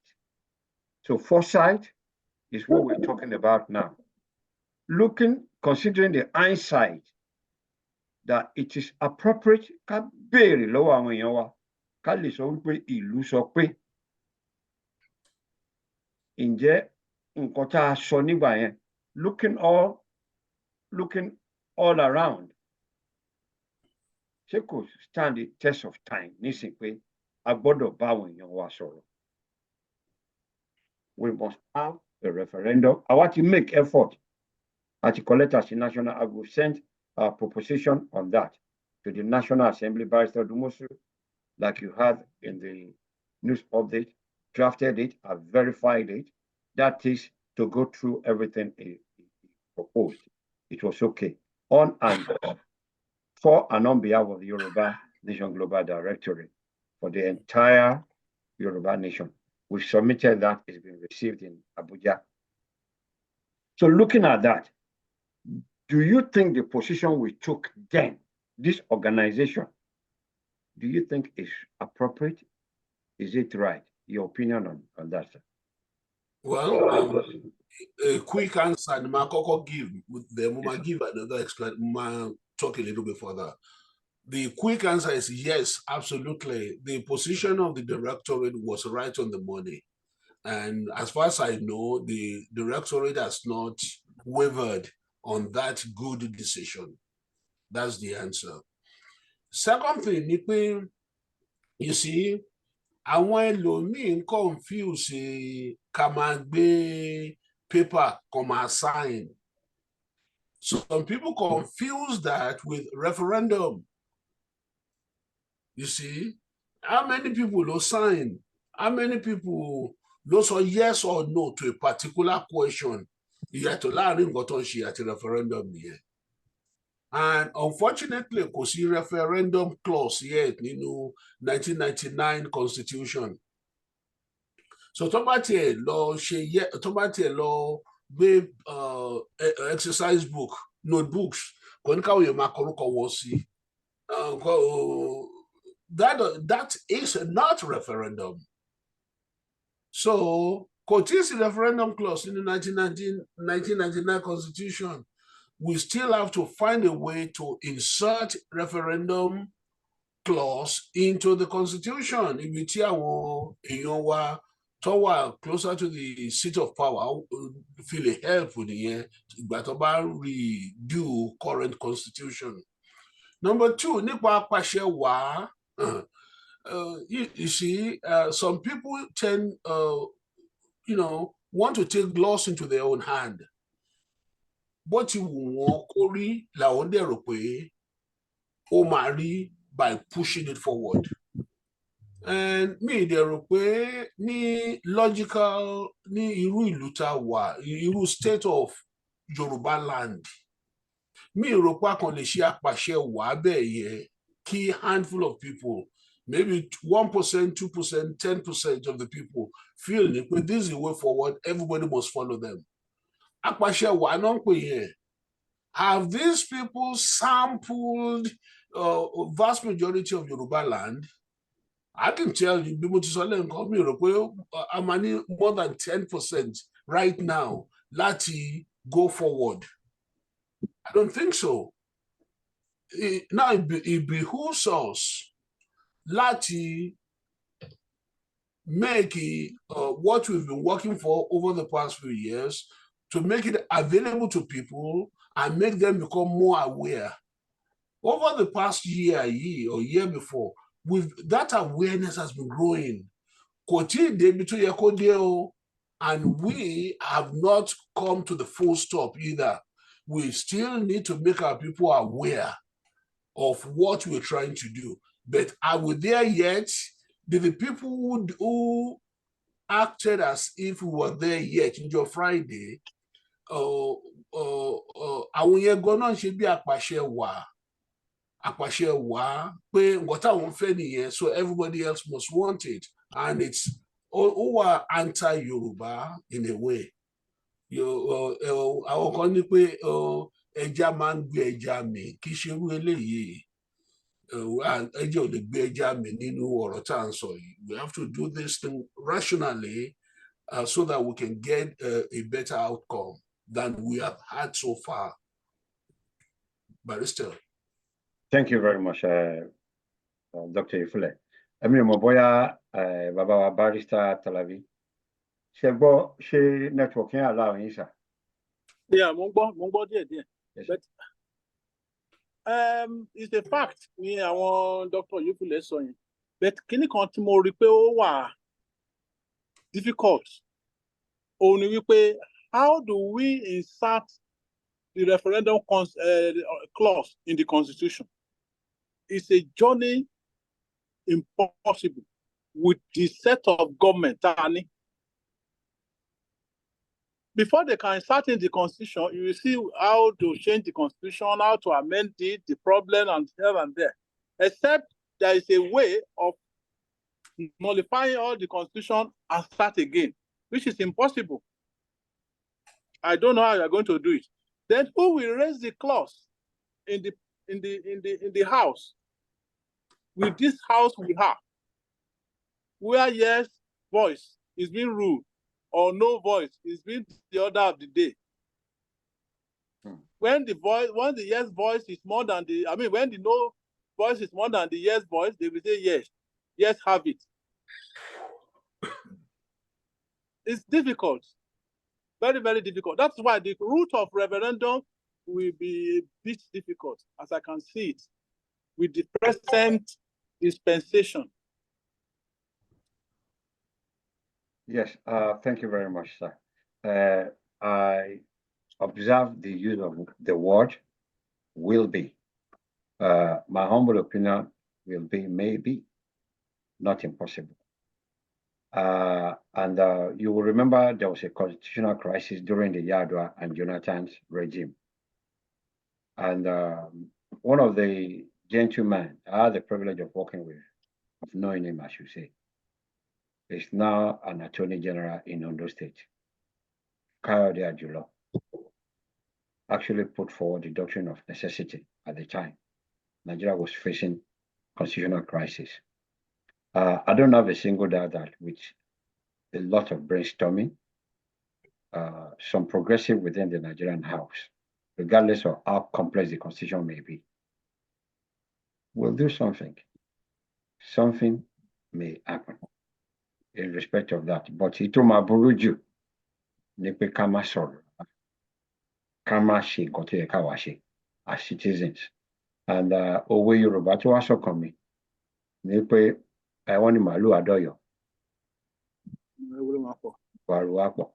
So ariwo yẹn ni kẹ́ jẹ́ kí àwa máa pa wọ̀ màálù wá àdọ́yọ̀. Ẹ ṣé gan.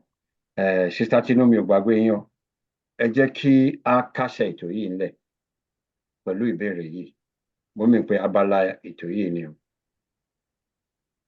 In a nutshell, isn't what happened in Oyo State last week Friday a good example of how not to agitate for the Yoruba nation emancipation from Nigeria? Barrister Chino. I shall. Mi ò ní tán fídíò mi this time. Màá fi sílẹ̀ bá ẹjọ́ ìgbà mi láyè. Tó mo ti bó torí highway bákan. So, but Mama sorrow law, it's of me, Tabanguro. I'm Yeah, going. how not to? How not to? But at least how to earlier on. Yeah, àwọn wo ni wọ́n lè ṣe advocacy? Who can be an advocate and what is self-determination? Gbogbo nǹkan bẹ́ẹ̀ àti sọ. It is so to the point it made the doctrine of necessity, which I support. And what is that doctrine? Kí ni factors tó lè support wa for the necessities? Ó pọ̀ dáadáa. And wọ́n pọ̀ in such a way wípé our economic viability as a people, as Yoruba people, ó ti wà equal to nothing. Ilé wa, property wa, every fiber of our being as Yoruba people have been stolen from us. Our peoples are being raped, women raped, girls raped. We are victims of àwọn tá a ní pé wọ́n wá sílé kakàn gbà wọ́n láyè. Àtàwọn tó ń ṣe intentionally against us. Àtàwọn tó ń ṣe subtly against us. In the face of the government even allowing them, the social injustice, òun ló máa jẹ́ kó jẹ́ wípé a fi fẹ́ wá self-determination wa under this doctrine of necessity. Gbogbo even political will, health and well-being of àwọn èèyàn ò tiẹ̀ lè kò sí pé a lè lọ sí hospital, a lè kùfìrì lọ sí hospital, àbí anything, everything so decent, so wà in support of ọmọlúàbí ethos that some of us grew up to know. Ó ti wà eroded, it's done. Our culture, our language, our food, everything has been bastardized. Profession wa as àgbẹ̀ people, as hunters, as àwọn èèyàn tí wọ́n take pride in doing things on their own, wọ́n ti gbà lọ́wọ́ wa pátápátá. So now, at is surround why and under what factor, but how not to? How not to ni wípé because right now, at ní border wa, Yoruba nation's border is distinct. And bí mo ṣe kọ́kọ́ sọ tẹ́lẹ̀, nation wa ó yàtọ̀ sí country of Nigeria ni gbogbo wa wà sí. Tora a ní Ìjọ people, a ní Kanembonu people, a native people, a ní àwọn Igbo people, Yoruba people. We are all clustered inside of Nigeria. So, which tó jẹ́ kó lè ṣiṣẹ́ but kò work in the last 60 years. So that nation have to come out.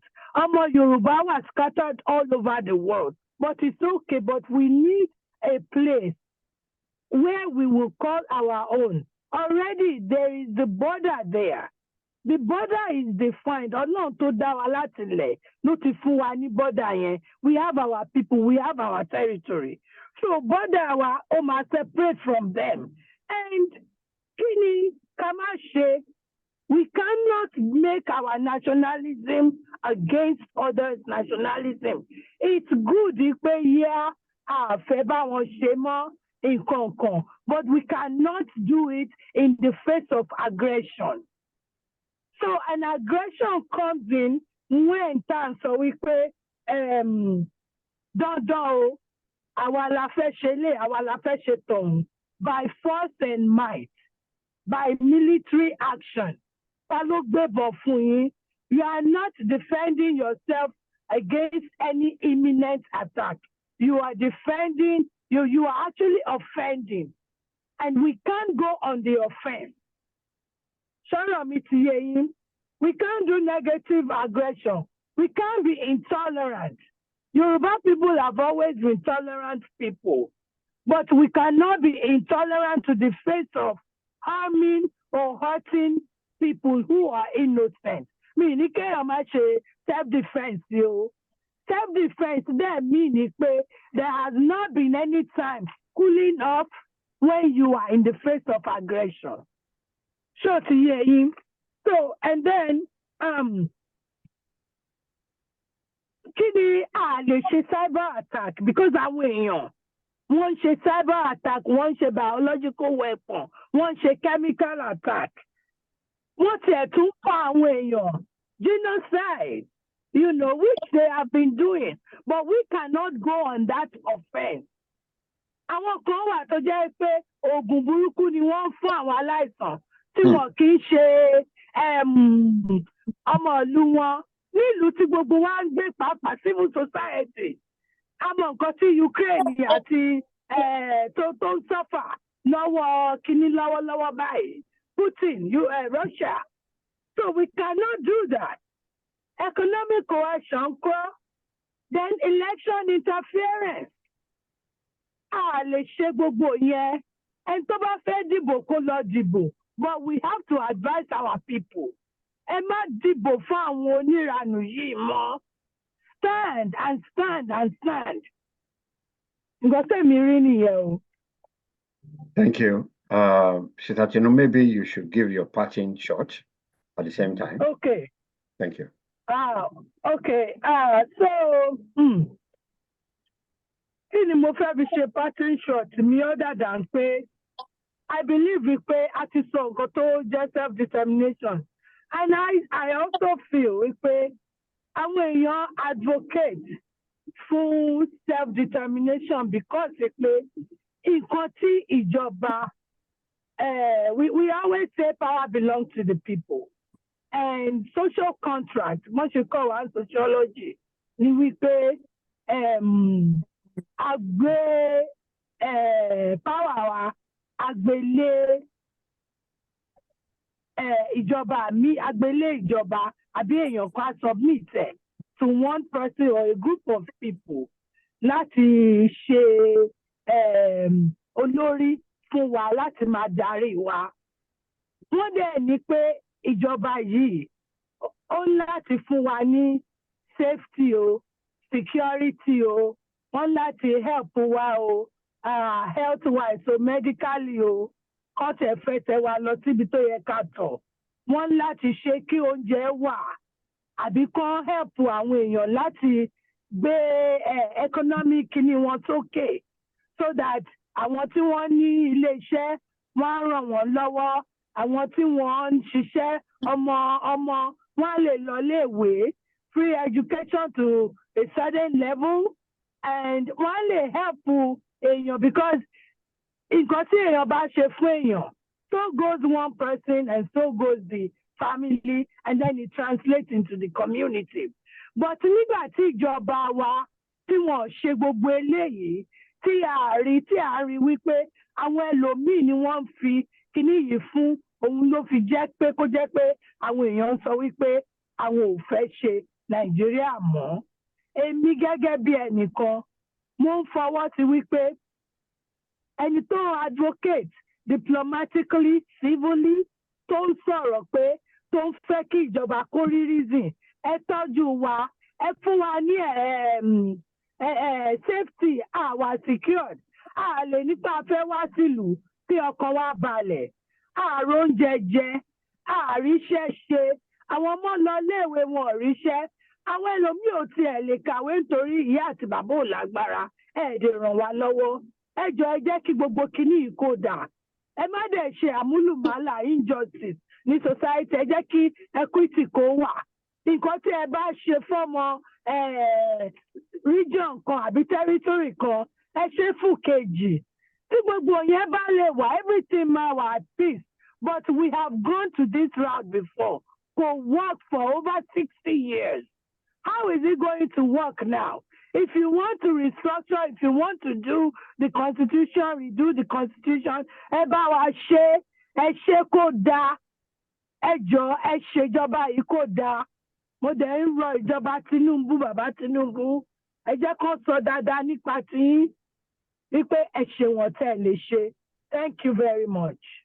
Ẹ ṣé gan. Thank you very much, Barrister Tinu. Ẹ ṣé gan. Mo rí pé bàbá wà lórí fóònù.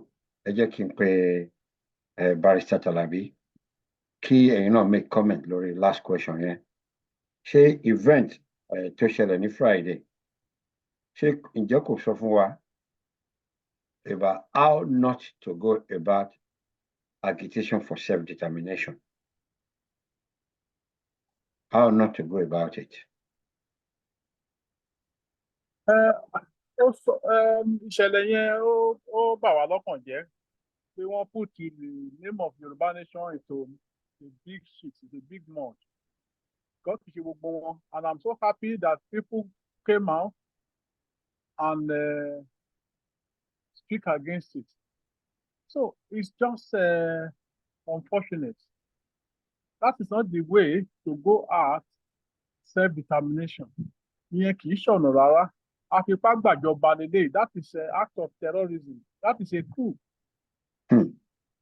It's not right at all. Campaign ló yẹ ká máa ṣe káwọn èèyàn mọ̀ kí agbára wa kó lè bàtà bá ń pariwo, when we start making noise, people will hear us. Even the international community will hear us. Kì í ṣe ká máa gbàjọba, kì í ṣe ká sọ pé a máa gbébọn, kì í ṣe ká máa lọ yàdá, a máa fòògùn, a máa ṣe. Something you have tried, first, second, third, to achieve anything, to ṣe again, is terrible, very, very terrible. So, but in terms of àwọn ìjọba ni wípé kó má jẹ́ ibì kan ló máa pọ̀ sí. Gbogbo palliative tán ló ń ṣe kò lè kárí gbogbo Nàìjíríà. They only do it to a section. Ohun tó máa jẹ́ generally fún gbogbo ènìyàn ni kí wọ́n ṣe. Irú àwọn kan tó jẹ́ pé ó common like epo. Epo yìí ó common, ó affect everybody. Kí láti lè rí epo rà ó cheaper, tó dẹ̀ máa affect all our trade. Ìyẹn ni kí wọ́n ṣe. Kí láti lè rí oúnjẹ rà, ó jẹ́ kó oúnjẹ ọwọ́ àwọn ènìyàn á lè tó oúnjẹ láti jẹ. Wọ́n ní tí oúnjẹ bá kúrò nínú ìṣẹ́bùṣe, àti pé kí àwọn ènìyàn ríṣẹ́ ṣe, ìyẹn náà ló lè mú kí wọ́n jẹun. Ẹ provide iná, kí iná wà. Kí iná bá wà, ẹ rí pé àwọn ènìyàn á ronú láti máa wá nǹkan kan ṣe tó máa dowó fún wọn. Ṣùgbọ́n nínú 24 hours, ẹni náà fún 3 hours, tó láti fẹ́ ṣe, gbogbo industry ti pack up. So ìjọba gbọ́dọ̀ ronú sí nǹkan wọ̀nyí pé kékeré ni wọ́n rí, èyí tó jù bẹ́ẹ̀ lọ lè ṣẹlẹ̀. Tó bá jẹ́ military lọ́n take over, tán pa gbogbo àwọn èèyàn lọ, kò sí ohun tí wọ́n máa ṣe sí. Wọ́n take over náà nìyẹn. So tá a bá rí shy play eléyìí, pé wọ́n take over a state house of assembly, àbí kẹ̀ wọ́n attempt to take over. It is a great pointer to big thing coming. Wọ́n tí ò bá nídìí, obìnrin kì í jẹ́ kúmólú tó ṣe bí òwe. Àwọn ọmọ tí wọ́n sọ pé wọ́n kàjó wọn that things will be better. Everybody is looking for betterment. Everybody is looking for progress. Everybody is looking for a great achievement. But tí ò bá sí, ló mú kí àwọn ènìyàn ronú tó máa ṣe láti gbára wọn sílẹ̀ láti ní òmìnira. Ẹ ṣeun. Thank you, Shegon. Dr. Ifule, the last question and your parting shot. The event of last Friday, ǹjẹ́ kò fi hàn wá how not to go about the agitation for Yoruba nation self-determination? How not to go about it? Yeah, Kosirombe, the question, that question itself provides an answer for itself. Ngoto Challenge Friday shows us precisely how not to go about self-determination. We cannot use force. We cannot use vigilante rowdiness. We cannot use Adalegbe, Ibola Laposi, looking for Yoruba nation. Ní ìgbà tí Fidel Castro ṣe gbogbo yẹn láyé àtijọ́ ní Cuba, time ti kọjá. You know, it's just it's too. What happened on Friday was too reckless. Our colleagues were not in gbogbo wọn àgbẹ̀dọ̀ parọ́, but colleagues to the different outlook towards what we're doing. It was reckless. It should be declared reckless. And there are far better way, legal, diplomatic, Omoluabi way of doing what we have been doing for the past few years. And those are the things we need to set our minds on. Alagbata labi sole nko pe referendum ma pe kò sí rọ́ńbẹ̀ òótọ́ gbọ́n ọ̀nà sọ ó máa pẹ́ lóòótọ́. Àmọ́ tá bá lè find a way láti lè insert referendum clause nínú new restructuring tí mo mọ̀ pé ó máa bẹ̀rẹ̀ sí í ṣẹlẹ̀ ní Nàìjíríà. Àti ń rí wọ́n ti ń sọ̀rọ̀ nípa state police nsìn, wọ́n ti ń sọ nípa devolution of power from the center, wọ́n ti ń sọ gbogbo nǹkan bẹ́ẹ̀ yẹn. Ẹ jẹ́ ká include referendum náà sínú ẹ̀. Ẹ jẹ́ ká include the need to do a honest census. There's never been an honest census in Nigeria since 1959. That 59 census was a fraud. British people don't help perpetrate the fraud. What in car, either on their deathbed or anywhere else. What in car, perpetrate fraud there. Let's, for the first time, sit and get a honest census. And then from that point, we'll keep on going. And while we're doing that, I pray, I hope, I wish nuclear referendum clause will be inserted into the new set of papers to become our constitution. Thank you very much.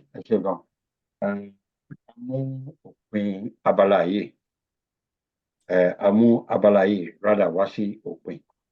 The next phase will be the question and answer sessions. Motiri our brother me, Mr. Onigemo lókè. Ẹnikẹ́ni tó bá ní ìbéèrè fún àwọn ọ̀jọ̀gbọ́n ẹ nawọ́ sókè. Ìṣẹ́jú kan 60 seconds. 1 minute ni ìbéèrè yẹn. Tí ẹ bá ní ìbéèrè méjì ẹ jọ̀ọ́ ẹ papọ̀. Ẹni tó bá fẹ́ ṣàlàyé kàn lọ sí orí ìkànnì yìí kàn fi síbẹ̀. Bọ́n tó bá ní ìbéèrè kó nawọ́ sókè.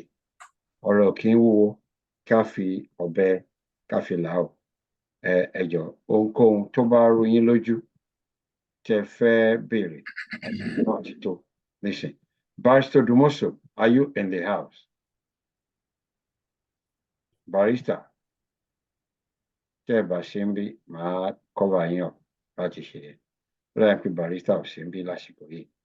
So, Mr. Onigemo, ẹ má bínú, mo kàn fẹ́ gbé àwọn tó ń bá béèrè ìbéèrè sójú ọpọ́n. So, tí ẹ bá ti ń dáhùn àwọn ọ̀jọ̀gbọ́n, màá máa fi wọ́n náà síbẹ̀. Ó dà yín pé Mr. Onigemo wọ́n ní ìbéèrè tí wọ́n fẹ́ béèrè. Over to you, sir. Ẹ ṣé olóòtú, mo dẹ̀ kí everybody. Question tí n fẹ́ béèrè yìí, ó ti wà lọ́kàn mi for quite probably about a month and a half or so.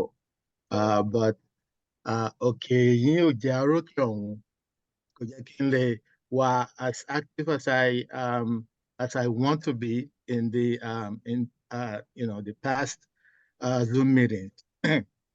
So bí n ṣe ti sọ, question actually it's focusing on identity.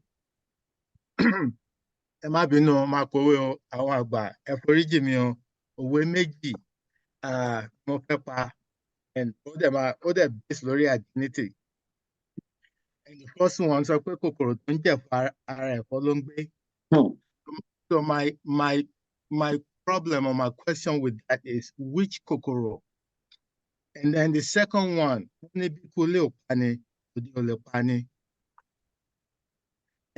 that second question is which Dr. Yefule, one mentioned one thing that has to be done. One honest censor.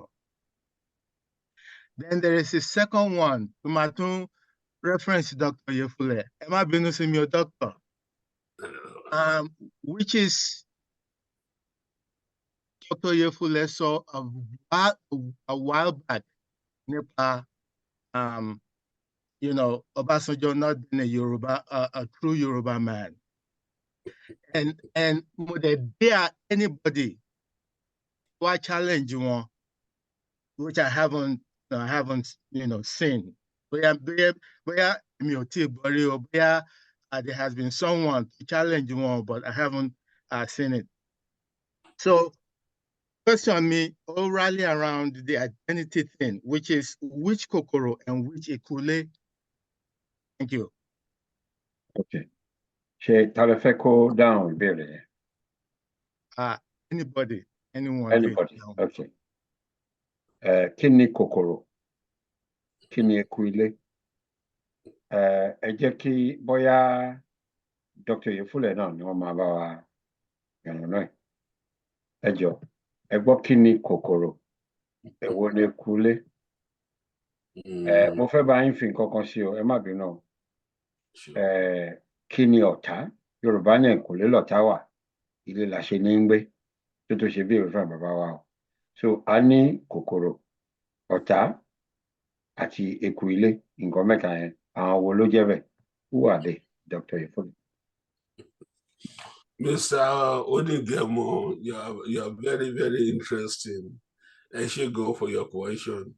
Well, gbogbo àná la mọ̀ nǹkan tí kòkòrò jẹ́, gbogbo la mọ̀ ọ̀tá wa, those who tọ́ àgbẹ̀yìn, tó yẹ pé àgbẹ̀yìn bẹ́bọ jẹ́, we know who they are. But concerning the question nípa Ọbásanjọ́, I don't have anything against Ọbásanjọ́, but empirical data tèmi rí, and I happen to, part of my hobby ní láti ṣe facial analysis. This is just a hobby I picked up along the way. Mo wo picture Oyejekwe from Onitsha. Mo wo picture Ọbásanjọ́ láti Òwu. I put the picture side by side. I did some measurement. Width of the face, width of the nose, distance between the mouth and the center of the third eye. I did all those measurements, and within 80, possibly 85% of medical certainty, these two people are related to each other. So, nǹkan tó sọ nìyẹn, nǹkan tí mi dẹ̀ rí nìyẹn. Mi sì ń bẹ̀gbà tí Oyejekwe tó ní relationship pẹ̀lú obìnrin Òwu. I wasn't there, but from what was presented to me, presented to everybody, I saw for myself within a certain degree of medical certainty, there's similarity between the two of them. Now, ṣé gbogbo àwọn nǹkan tí Ọbásanjọ́ ṣe so far, and God bless him, he's a notable Nigerian. Ṣé gbogbo nǹkan tó ṣe ó fẹ́ kó dàbí kòkòrò tó ń jẹ̀fọ́ ni o, eku ilé ni o? I don't know. He may be, he may. I hope I have equivocally answered your question. Ṣé wọ́n dáhùn ìbéèrè yín abẹ́ ṣe? Wọ́n dáhùn ẹ̀, but you know, one of the reasons tí mo ṣe bẹ̀rẹ̀ question yẹn ni pé tó ń baffle mi pé ọmọ Yorùbá tí ó dẹ̀ ń ṣe tí ò sí, tí ó unequivocally help Yorùbá get to kí Yorùbá worth in this world, in this planet, in this lifetime. Mi ò feel pé a lot of Yorùbá mọ̀, other than maybe especially our task nílẹ̀ Yorùbá. But I can actually tell you pé àwọn tó mọ̀ wá outside of ilẹ̀ Yorùbá, àwọn tó associate mọ́ wa, àwa tá wà ń bí báyìí, wọ́n mọ value wa, why táwa ò mọ value ara wa, and why tí a lè ṣe fúnra wa, really, really help ara wa with the core of our heart. So my problem is it tán pera wọn ní Yorùbá, tí wọ́n dẹ̀ wà ní position àti lè help Yorùbá, tí wọ́n dẹ̀ help Yorùbá, are they really Yoruba indigenes, or àwọn tán associate ara wọn tán Yóò dàbí bíi Fúlàní because màá sọ fún yín sìn the last time tí mo lọ sílé nígbà tí mọ́dà mi ṣaláìsí. Mo rí bóyá Haúsá ni o, bóyá Fúlàní ni o, ó sọ Yorùbá tó gbọ́ ju tèmi fún ara mi lọ. So tó bá tẹ̀ ń pòun Yorùbá, kí ni proof pé máa sọ pé kò ń ṣe Yorùbá? And that's one of my concerns. Ẹ ṣé. Ẹ jọ̀ọ́ mo lè answer yẹn barrister.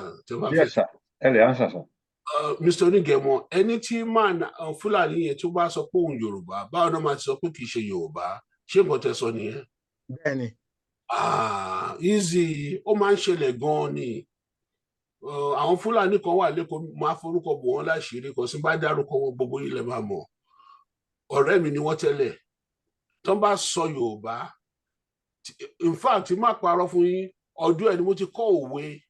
Àwọn òwe tí yọ bẹ̀rẹ̀ sí pánsì, òun gan-an ni máa ń listen sí. Màá ní kó translate òwe yẹn fún mi. Hausa Fúlàní dẹ̀ ni o, kì í ṣe Yorùbá. So ó ṣòro.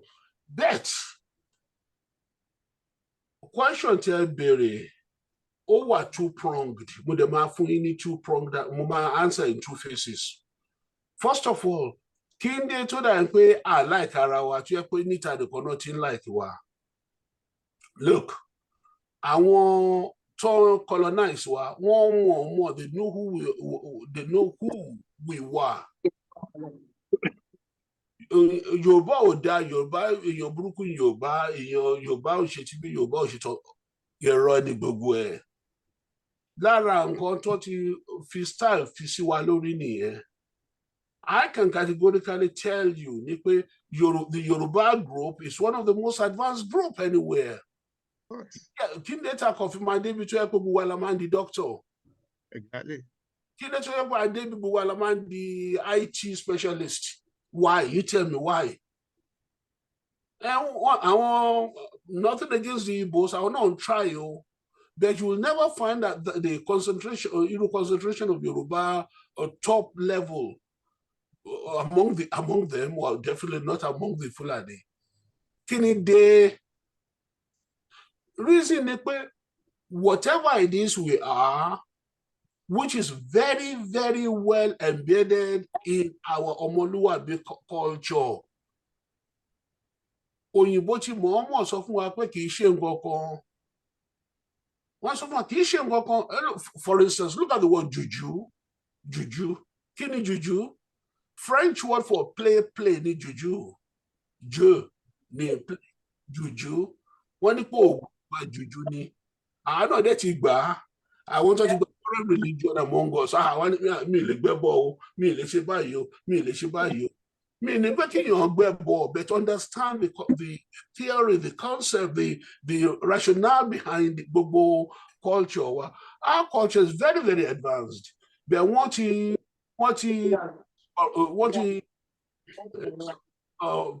barrister ẹ bá mi mute. There's somebody in the Ọ̀nà mo ń try láti wọ ẹni. Ẹ máa sọ̀rọ̀ yín lọ sàn. Thank you, Eshe. So, wọ́n ti gbélé wa lọ́wọ́, wọ́n ti devalue wa. 1835, Willoughby, 1835, yeah, probably that was the year. Willoughby, House of Congress, House of Commons, in England. Ó ní pé àwọn èèyàn yìí o, ẹ gbọ́dọ̀ devalue wọn ni o. You have to tell them what they have, which we ourselves, which we are. These people have something which we Englishmen are aspiring to, wanting it already. We need to let them know that it ain't shit, it's nothing, or it's no good. So one devalue wa over idealize around one. Àwa ní ìwé o, ẹ wá kàwé. Àwa ní TV o, àwa. In fact, what you sọ fún wa ní pé tẹ́ bá wo nǹkan tó ń ṣe lÉkòó, those of you who are aware of Lagos history, unless you have an English name, you won't get a job. That's why you find Ṣẹ́gun Jones, Ṣẹ́gun Williams, Fọlábọ̀ Willoughby. That's why you find all those stupid names all over Lagos. Because unless you are like them, one, if you are so they devalue us, they over-idealize themselves, And in the process of devaluing us, so they use two mental mechanisms. One make what can introject, put inside our no. Unfortunately, for our incorporate, we put into our body these negative things. Look down on ourselves. It's not something that happened over 1 year, over generations. 1861 to 1960, 100 years, that's 4 or 5 generations. 1966, 3 more generations. That's why we found ourselves, we tend to have very low opinion of ourselves. When they suffer over and over and over. And these people, not born, they have the power. One man majority. Anybody with a gun has a majority. I'm not a majority. So we have to introject and incorporate all their foolishness. We think of ourselves as low people. Taba data, taba behavior. Americans are family. What kind of person are you? Where are you from? You know, I mean, they call the call, the platform,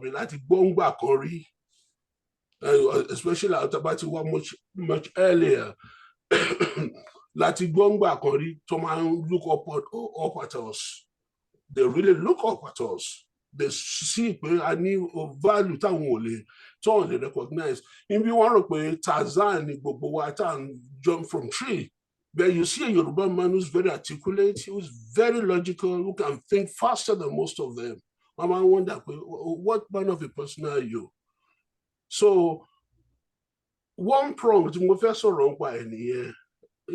we have incorporated this thing into ourselves, and it need not be so.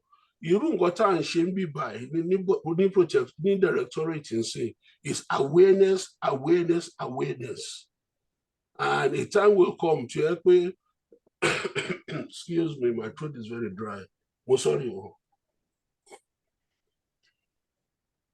So a time will come to help me.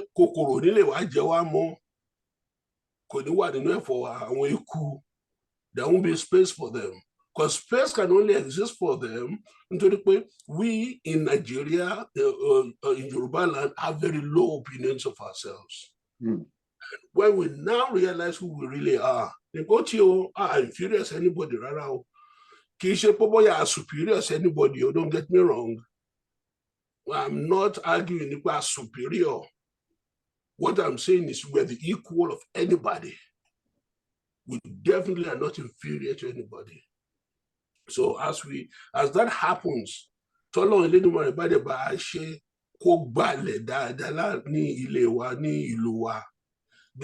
we will start seeing changes. Barrister. Thank you very much, Eshegon. I'm sure Brother Waiwa, please. Yes.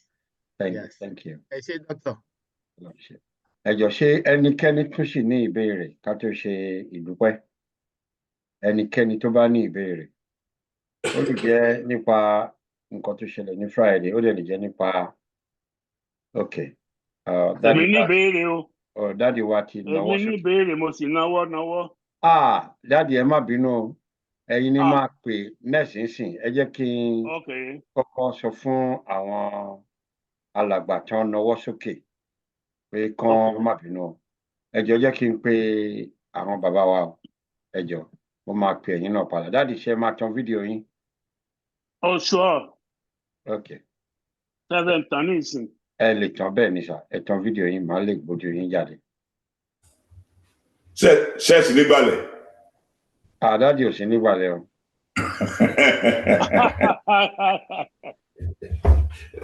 Ẹ̀yẹ mi sà. Dáàdi, ó dọwọ́ yín sà, ìbéèrè yín. Sẹ́mi lọ́kàn báyìí. Ẹ̀yin lọ́gàn. Ẹ̀yin ló kàn sà. Ẹ ṣeun. Ẹ̀yin lọ́gàn. Mo dúpẹ́ lọ́wọ́ gbogbo àwọn ọ̀jọ̀gbọ́n wa tó ti ń sọ̀rọ̀ látàárọ̀. Dr. Oyefúnlé, Barrister Tàlàbí, àti Lagos Goro, Tinú, Barrister Tinu Lagos Goromo máa pè. Sẹ́rí ìbéèrè tẹ nítorí pé ṣókíṣókí lẹni ṣe mẹ́ta mo ní ṣùgbọ́n máa tètè papọ̀. Number one, ṣé irú tí wọ́n ṣe ní Friday àbí ọjọ́ yẹn èmi ò lè sùn mọ́jú ń gbọ́ ọmọ gbọ́fà. Let's do French as well. Sorry? French. French. No, you said it's a bit I French. said maybe French from Africa. He's French. Yeah, you can say he didn't understand me, but you did. Okay. Ẹ má bínú mo ti Mr. Where, yeah? Ẹ má sọ̀rọ̀ yín. Ṣé Mr. Wotomo, Mr. Wotomo, please. ṣé Faransé wà lórí? Ẹ má sọ̀rọ̀ yín lọ dáre. Gẹ́gẹ́ bí mo ṣe sọ pé nígbà tí mo gbọ́ gbogbo ohun tó ṣẹlẹ̀ nìbàdàn àti sùn mi nígbà mo gbọ́ ó ṣòro pé látijọ́ tèmi ti jọ ẹ̀ tí mo ti ń attend the meeting bí peace lẹ́nu. How old are you today? Mr. Wotomo, mo try láti mute yín. Ẹ má ọ̀gbìn ara yín again.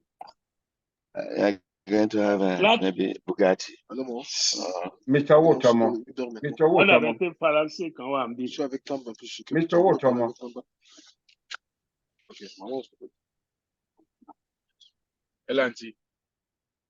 Okay. Ẹ máa sọ̀rọ̀ yín lọ sà.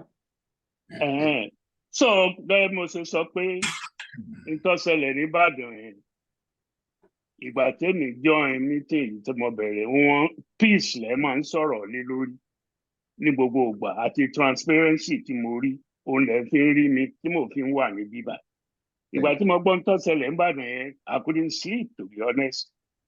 Ṣé na question mi àkọ́kọ́ ni pé ṣé nítorí pé ẹni alẹ́ dámú là á lè dì í mọ́ ni ló fi ṣẹlẹ̀ torí láyé Buhari irú ẹ̀ ò ṣẹlẹ̀.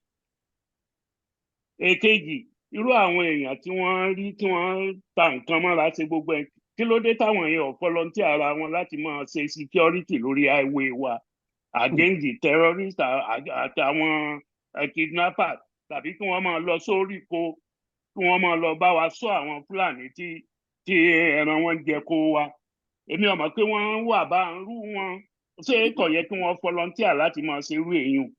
Ẹlẹ́ẹ̀kẹta torí kíákíá mò ń ṣe ẹlẹ́ẹ̀kẹta ni pé ǹjẹ́ ẹ̀ ní wá nǹkan ṣe sí fúláàgì tá à ń lò yìí tó jẹ́ pé kí wọ́n má máa lo fúláàgì yìí fún nǹkan burúkú lórúkọ Yorùbá nation.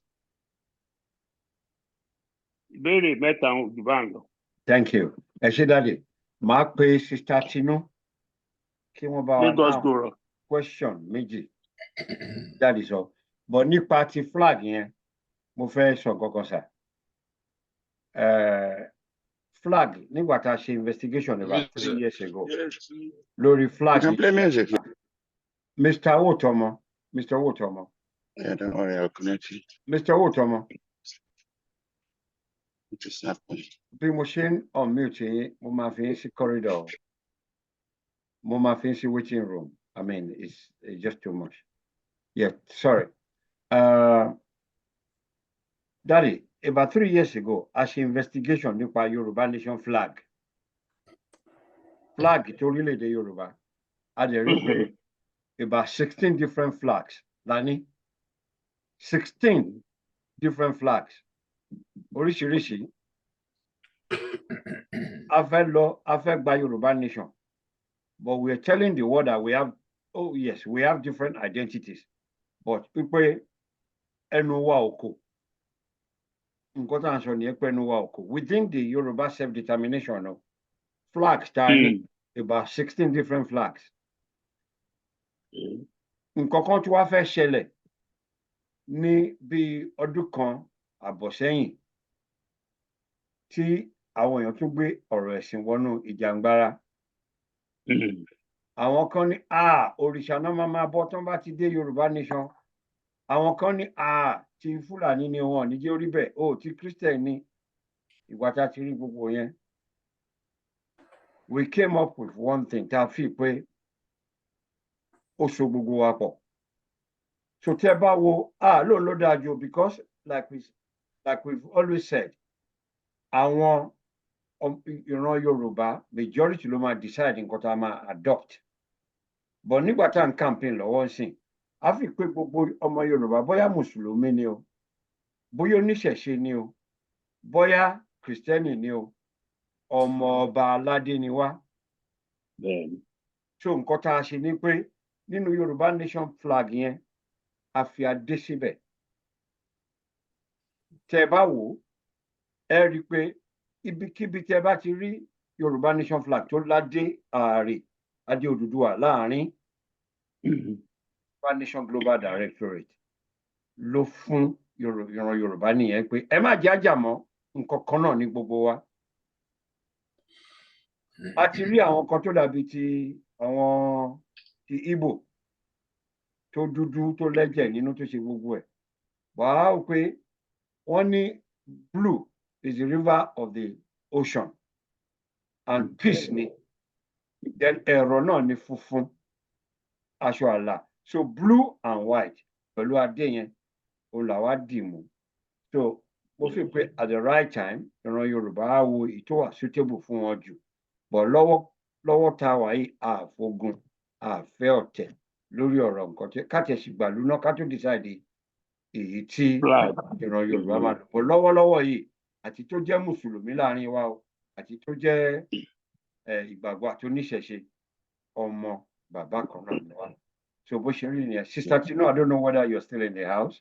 Daddy, kí ni àwọn question méjì yòókù tí ẹ kọ́kọ́ bẹ̀rẹ̀? Question kejì ni pé irú àwọn alágbára tí wọ́n lọ ilé ìgbìmọ̀ tí wọ́n ní àwọn gbàjọba ìgbà irú wọn ti wà látijọ́ kí ló dé tí irú wọn ọmọ bá wa sọ highway tí wọ́n máa lọ sọ oko fún dípò kí wọ́n máa help àwọn àmọ̀tẹ́kùn láti sọ oko káwọn Fúlàní ọmọ jáwọn èèyàn wọ kí wọ́n dáko.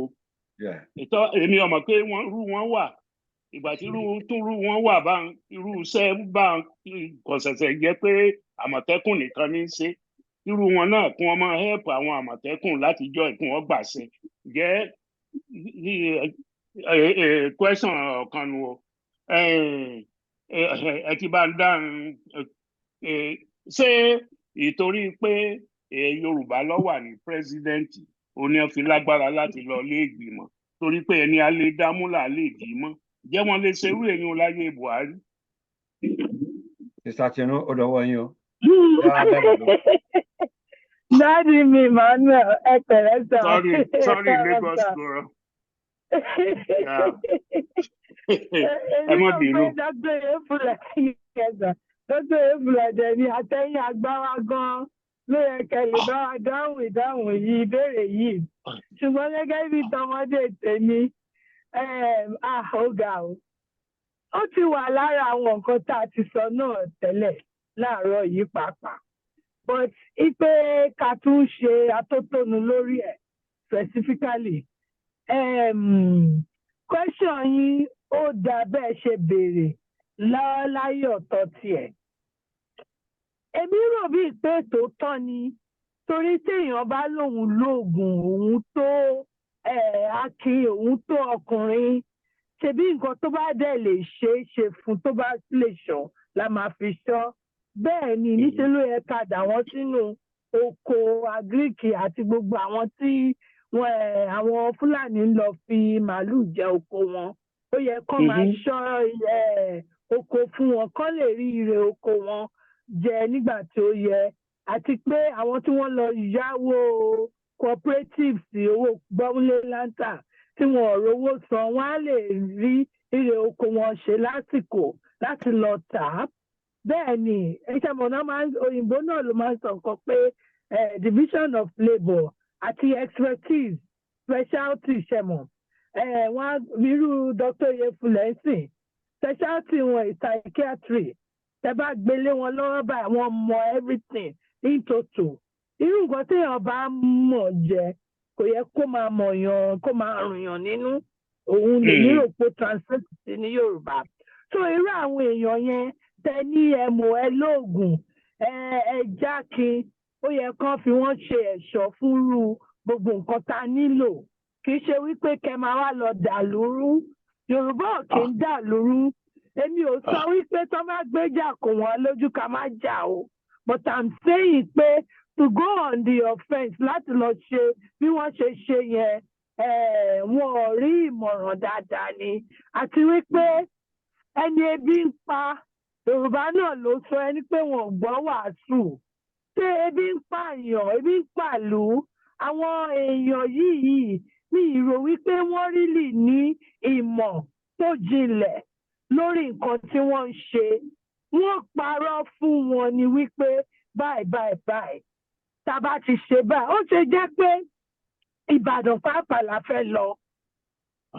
Kí ló dé tá a ṣe fẹ́ ṣe gómìnà kan? Kí ló dé tá a ṣe sọ wípé àwọn kára àwọn tó máa lọ sẹ́kọ̀ọ́, kára àwọn tó máa lọ Kogi, kára àwọn tó máa lọ Ọ̀ṣun, kára àwọn tó máa lọ sí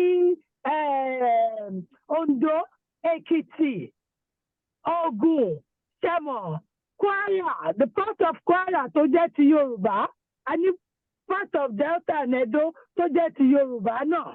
So wọ́n ṣe uniformly, wọ́n ṣe wọ́n ní ìdánilẹ́kọ̀ọ́ yòòdún kò yanrantí, wọn ò dẹ̀ ṣe gẹ́gẹ́ bó ṣe yẹ kán ṣe. Wọ́n fẹ́ ṣe olóhun tó fàjọba. Àwọn gan terrorist ni wọ́n nígbà tí wọ́n bá ti ṣe nǹkan bẹ́ẹ̀ yẹn. Kò ń ṣe kán ṣe nìyẹn. Tá a bá sọ̀rọ̀ nítorí ọ̀gá wọn, ó ń dá nǹkan ẹ̀ ṣe ni. Tẹ̀mọ̀ téèyàn bá tó bá ń ẹ̀ ṣe, wọ́n ní ẹni tó ṣe nǹkan èèyàn kan ò rí rí. Ojú ẹ̀ ń rí nǹkan tí ojú èèyàn tí ò ṣe irú nǹkan bẹ́ẹ̀ yẹn rí tó máa rí. Kó tẹ́ bí òwe ta. And that is why pé ìfún ní rere àbí ní burúkú, wọ́n máa sọ pé téèyàn bá dare to do the when you want to be different, you want to be unique. You want to do stuff that is different from the regular or average people. Bó jẹ́ rere ni o, bó jẹ́ burúkú ni o, ojú ẹ̀ á rè. So irú burúkú nǹkan burúkú náà lọ ṣe. Ojú wọn dẹ̀ wá rí yẹn. Wọ́n ti kó bá ara ilé, wọ́n ti kó bá ara oko. So èmi náà support ìyáde. Yé nàta lè bí bẹ́ẹ̀ ni sà. Awesome. Thank you. Thank you. Ẹ ṣé gan. Ẹ jọ̀ọ́, barrister. Yes, sir. Tẹ́ ẹ bá mind, ẹ jọ̀ọ́ mo fẹ́ answer the first question tí bàbá Emmanuel tó ń sọ. Ẹ go ahead, sir. Wọ́n ní pé ṣé ẹni a lè mú là ń lédè mọ́? Ṣé nítorí pé Tinubu wà ń bẹ̀ sìn? Àní pé by extension wọ́n bí wọ́n rí láti trial 2 years ago ìgbà tí Buhari wà ń bẹ̀. Bàbá ò sọ bẹ́ẹ̀ o, but extension question wọn nìyẹn. Bẹ́ẹ̀ni. You see, Baba made a very good point. It's a very, very, very, very good point. Lára low opinion of ourselves láàrin yẹn. Kí àwọn tó ní pé àwọn fẹ́ lọ gba Yorùbá Nation nìbàdàn Friday. I'm sorry to say, colleague wa ni wọ́n ń gbà kan tó ìgbà tó ní common sense o. Ìgbà tó ní common sense yìí, wọ́n really represent Yorùbá mọ́ now. Nítorí kí ni? Gbogbo akọ́lá vote fún Tinubu, gbogbo akọ́lá wà for him or against him. Just like Yoruba, some will be for him, some will be against him, and that's well acceptable. I don't pay. Tí Yorùbá bá wà, tí Fúlàní bá wà ń bẹ̀, ẹ̀rù á bà àwọn people yẹn láti lọ ṣe nǹkan tó fẹ́ ṣe. Bẹ́ẹ̀ni. Ìsìn tí Tinubu wà ń bẹ̀, because of the low opinion they have of themselves, low opinion tí àwọn power that be tó ti infuse lé wa lórí, tí àwọn people again tó ti introject, tó ti incorporate into themselves, not to assume pé Tinubu ara wa ni kò lè ṣe, kò sí nǹkan tó lè ṣe. And that is very wrong. Very, very wrong. It will have been more courageous on their part. Me, so my right, so it still won't be right. It will have been more courageous on their part. Kasapo won 2 years ago. So, well, I mean, they call the Fulani's bluff. They won't touch. So it will have been wrong then, even though courageous, and it's wrong now, and it's insulting now. It is. Thank you. Thank you. Thank you. Ṣé, thank you very much. Ẹ ṣeun o. Thank you. Ṣé, Mr. Fọlá, mo rí ọwọ́ yín lókè, ẹ má bínú. Tẹ bá sì ní ìbéèrè, ẹ jọ̀ọ́ ìbéèrè o. Mr. Fọlá.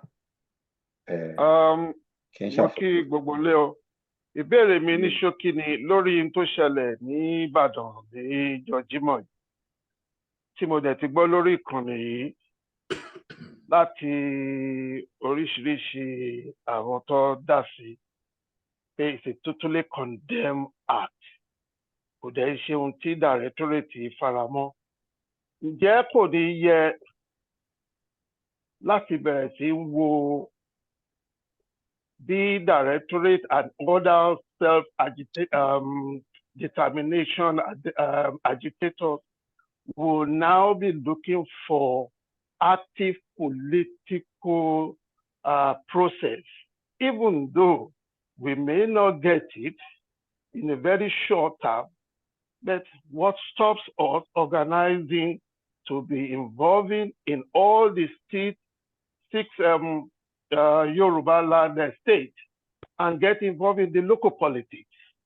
Because kò sí nǹkan tó wrong láti lójú tèmi pé ká involve in political process and at the same time focus on the overall long-term vision of Yoruba nation as a whole. Just in nutshell, ṣé given tó ṣẹlẹ̀ recently ó dẹ̀ ti cause a great damage, shouldn't we be looking along the line of being involved in a political process of even in Nigeria as it is? Thank you. Thank you very much. Sherry, madam question, Debbie. We're all politicians, whether we know it or not. In my first constitutional law class, I was taught that you said to yourself that you are not a politician, but political decision affects your life. What does that make you? It's a question that was posed to many of us in the class. So politics is not something we're not involved in, but even the act of self-determination is political. I beg it. So, but if you're thinking of governance, getting involved in governance is a separate thing. But I can tell you that there may be some, and I don't know, who are members of the Directorate who believe maybe in future, I don't know. But the Directorate, the organization itself is a self-determination organization, and there's no agenda to go into politics. Does that mean if tomorrow, Sister Chinu, Vice Chinu, decide to contest an elective position in Yoruba land, will any of us support her or say, no? But Nigerian politics is not what we are after at the Directorate. We want good governance, even within Nigeria as it is. You've heard us talking about equity, justice, what have you. Right now, it's about the Yoruba emancipation for us. And you've heard us also saying that the attack against our brothers who are doing it, they may not be doing it the way we want due to the Nigerian factor. But our brothers were only need challenges, only need flaws, but kò ṣe bí tó yẹ ká lọ nìyẹn pé a fẹ́ pa wọ́n ká mú wọn kúrò lọ́nà ká lè rí Yorùbá nation gbà. Orí bíbẹ́ báwọn bàbá wa ṣe sọ fún wa ní pé òun kọ́ ni oògùn ẹ̀fọ́rí. Òun kọ́. So nípa ìbéèrè yín pé ká go into politics, it's not something that we stand for. And what came to my mind is this: we can do a lot of good for the Yoruba people without being involved in politics, in governance, in the act of governance in Nigeria. And àti mọ àwọn èèyàn, àmọ́ what politics can do to people. And you know, and I would remind you, sir, Professor Wole Soyinka, appointment in governance. You see what almost happened to Prof.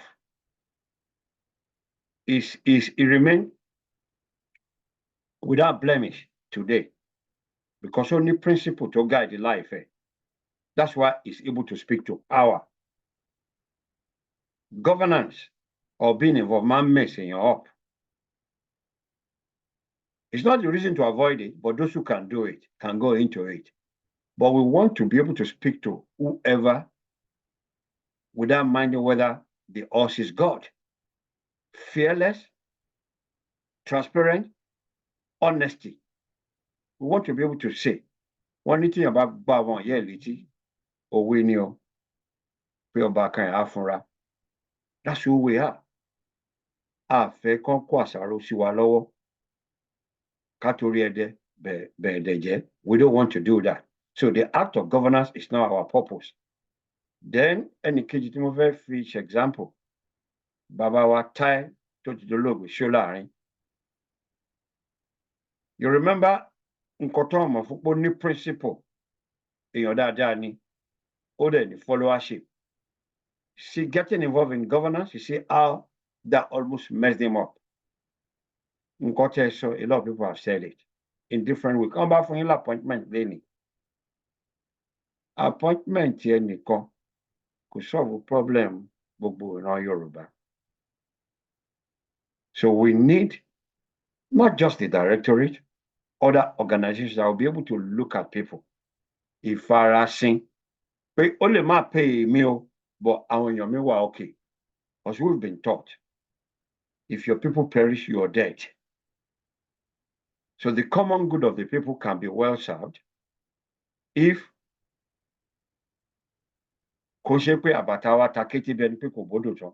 but we identify our role. Nǹkan tó lè jẹ́ kí ayé àwọn èèyàn wa dá. Lọ́wọ́lọ́wọ́ yìí, ó ní pé ká kúrò ní Nàìjíríà. We've spoken about lobbying, spoken about diplomacy. We can do it without being a member of any political party or seeking an appointment or looking to be voted for any position in government. Because on the 15th of this month, let's send our propositions to the National Assembly in respect of referendum clause. As she send this, so we can be active without getting involved in the act of governance. That's our position, sir. Our logo said, Òmìnira àti ìfarasin. Ìyẹn ni. Àwọn èèyàn wá wà ń bẹ̀ ká lè bá sọ̀rọ̀. Kò ń ṣe dandan kó jẹ́ àwa la máa máa ṣe. I don't know if I answered your question. You certainly did. You certainly did. But I am not talking about directorate only. Okay. All other self-determination organizations, as you rightly mentioned, a few years back, there were about 16 different flags, or 17 you mentioned. So it's not only directorate, the one struggle for Yoruba independence. And then the way I was looking at it was something similar to what's going on in Northern Ireland in the UK, whereby, yes, a section of Irish unity, because that is the real problem there. Some are on a much more right wing, on the violent side. There are other parts who get themselves in the act of the political process. My way of thinking is not a party of APC, PDP, or what, a Yoruba body that will be a political process. even if they start from the local government within the Yoruba state, not involving the rest of the Nigeria, within the Yoruba 6 states. Well, directorate might not be, but of course, when we have a recognized political party, let's put it that way, so their main focus is self-determination. And then I believe it will help and aid, in particular, the awareness we've been talking for the past 2 or 3 hours. Because yes, it may slow to start, but as the beginning to have an elective councillor or local chairman in 1 or 2 states, their overall vision is Yoruba self-determination. But in the process, the only way you can get it to have somebody on the ground who will be pushing forward at the representative, at the Senate, and if they happen to control any state or local government, again, they will be showing Thank you, sir. what Mr. the Akola. Yoruba nation will be. That's my reason. You Emma, answer is better. I'm just saying that's the way I look at it. Emma Binusa. Terry, one great mind speaks alike but differently. Nkote suggest, I will be lying to say that I haven't had it before. But what I've only articulated is our position at the directorate. And at the same time, we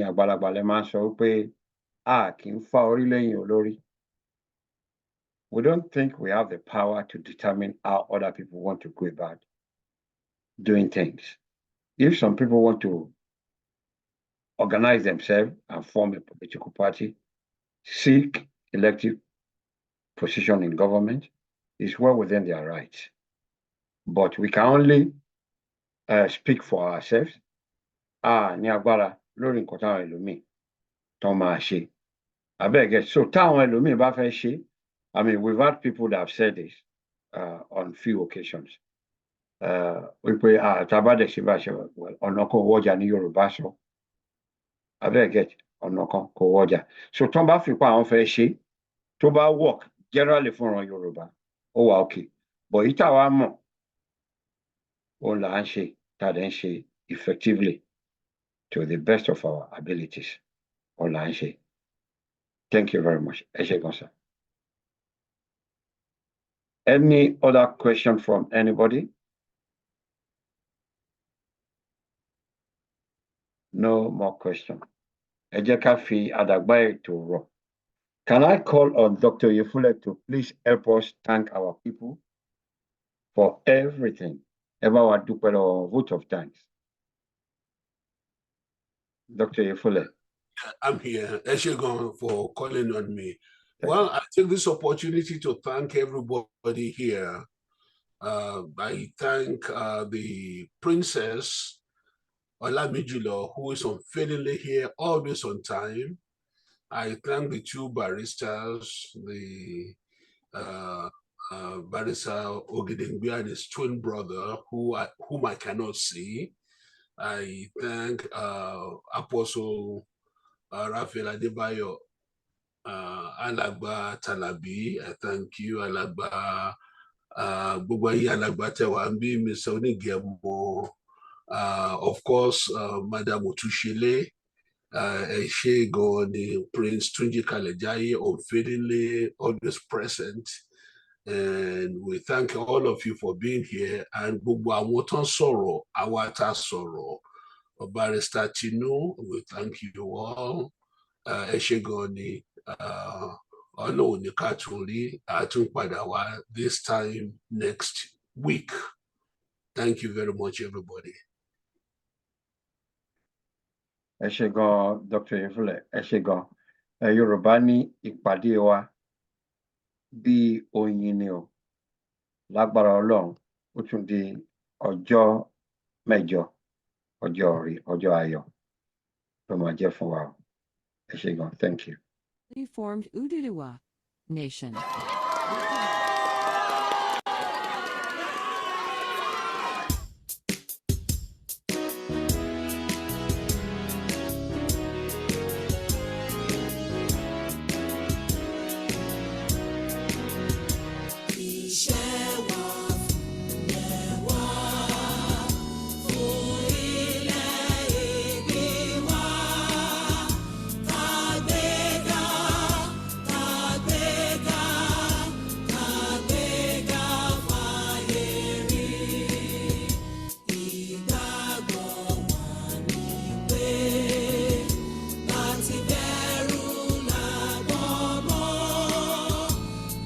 ṣe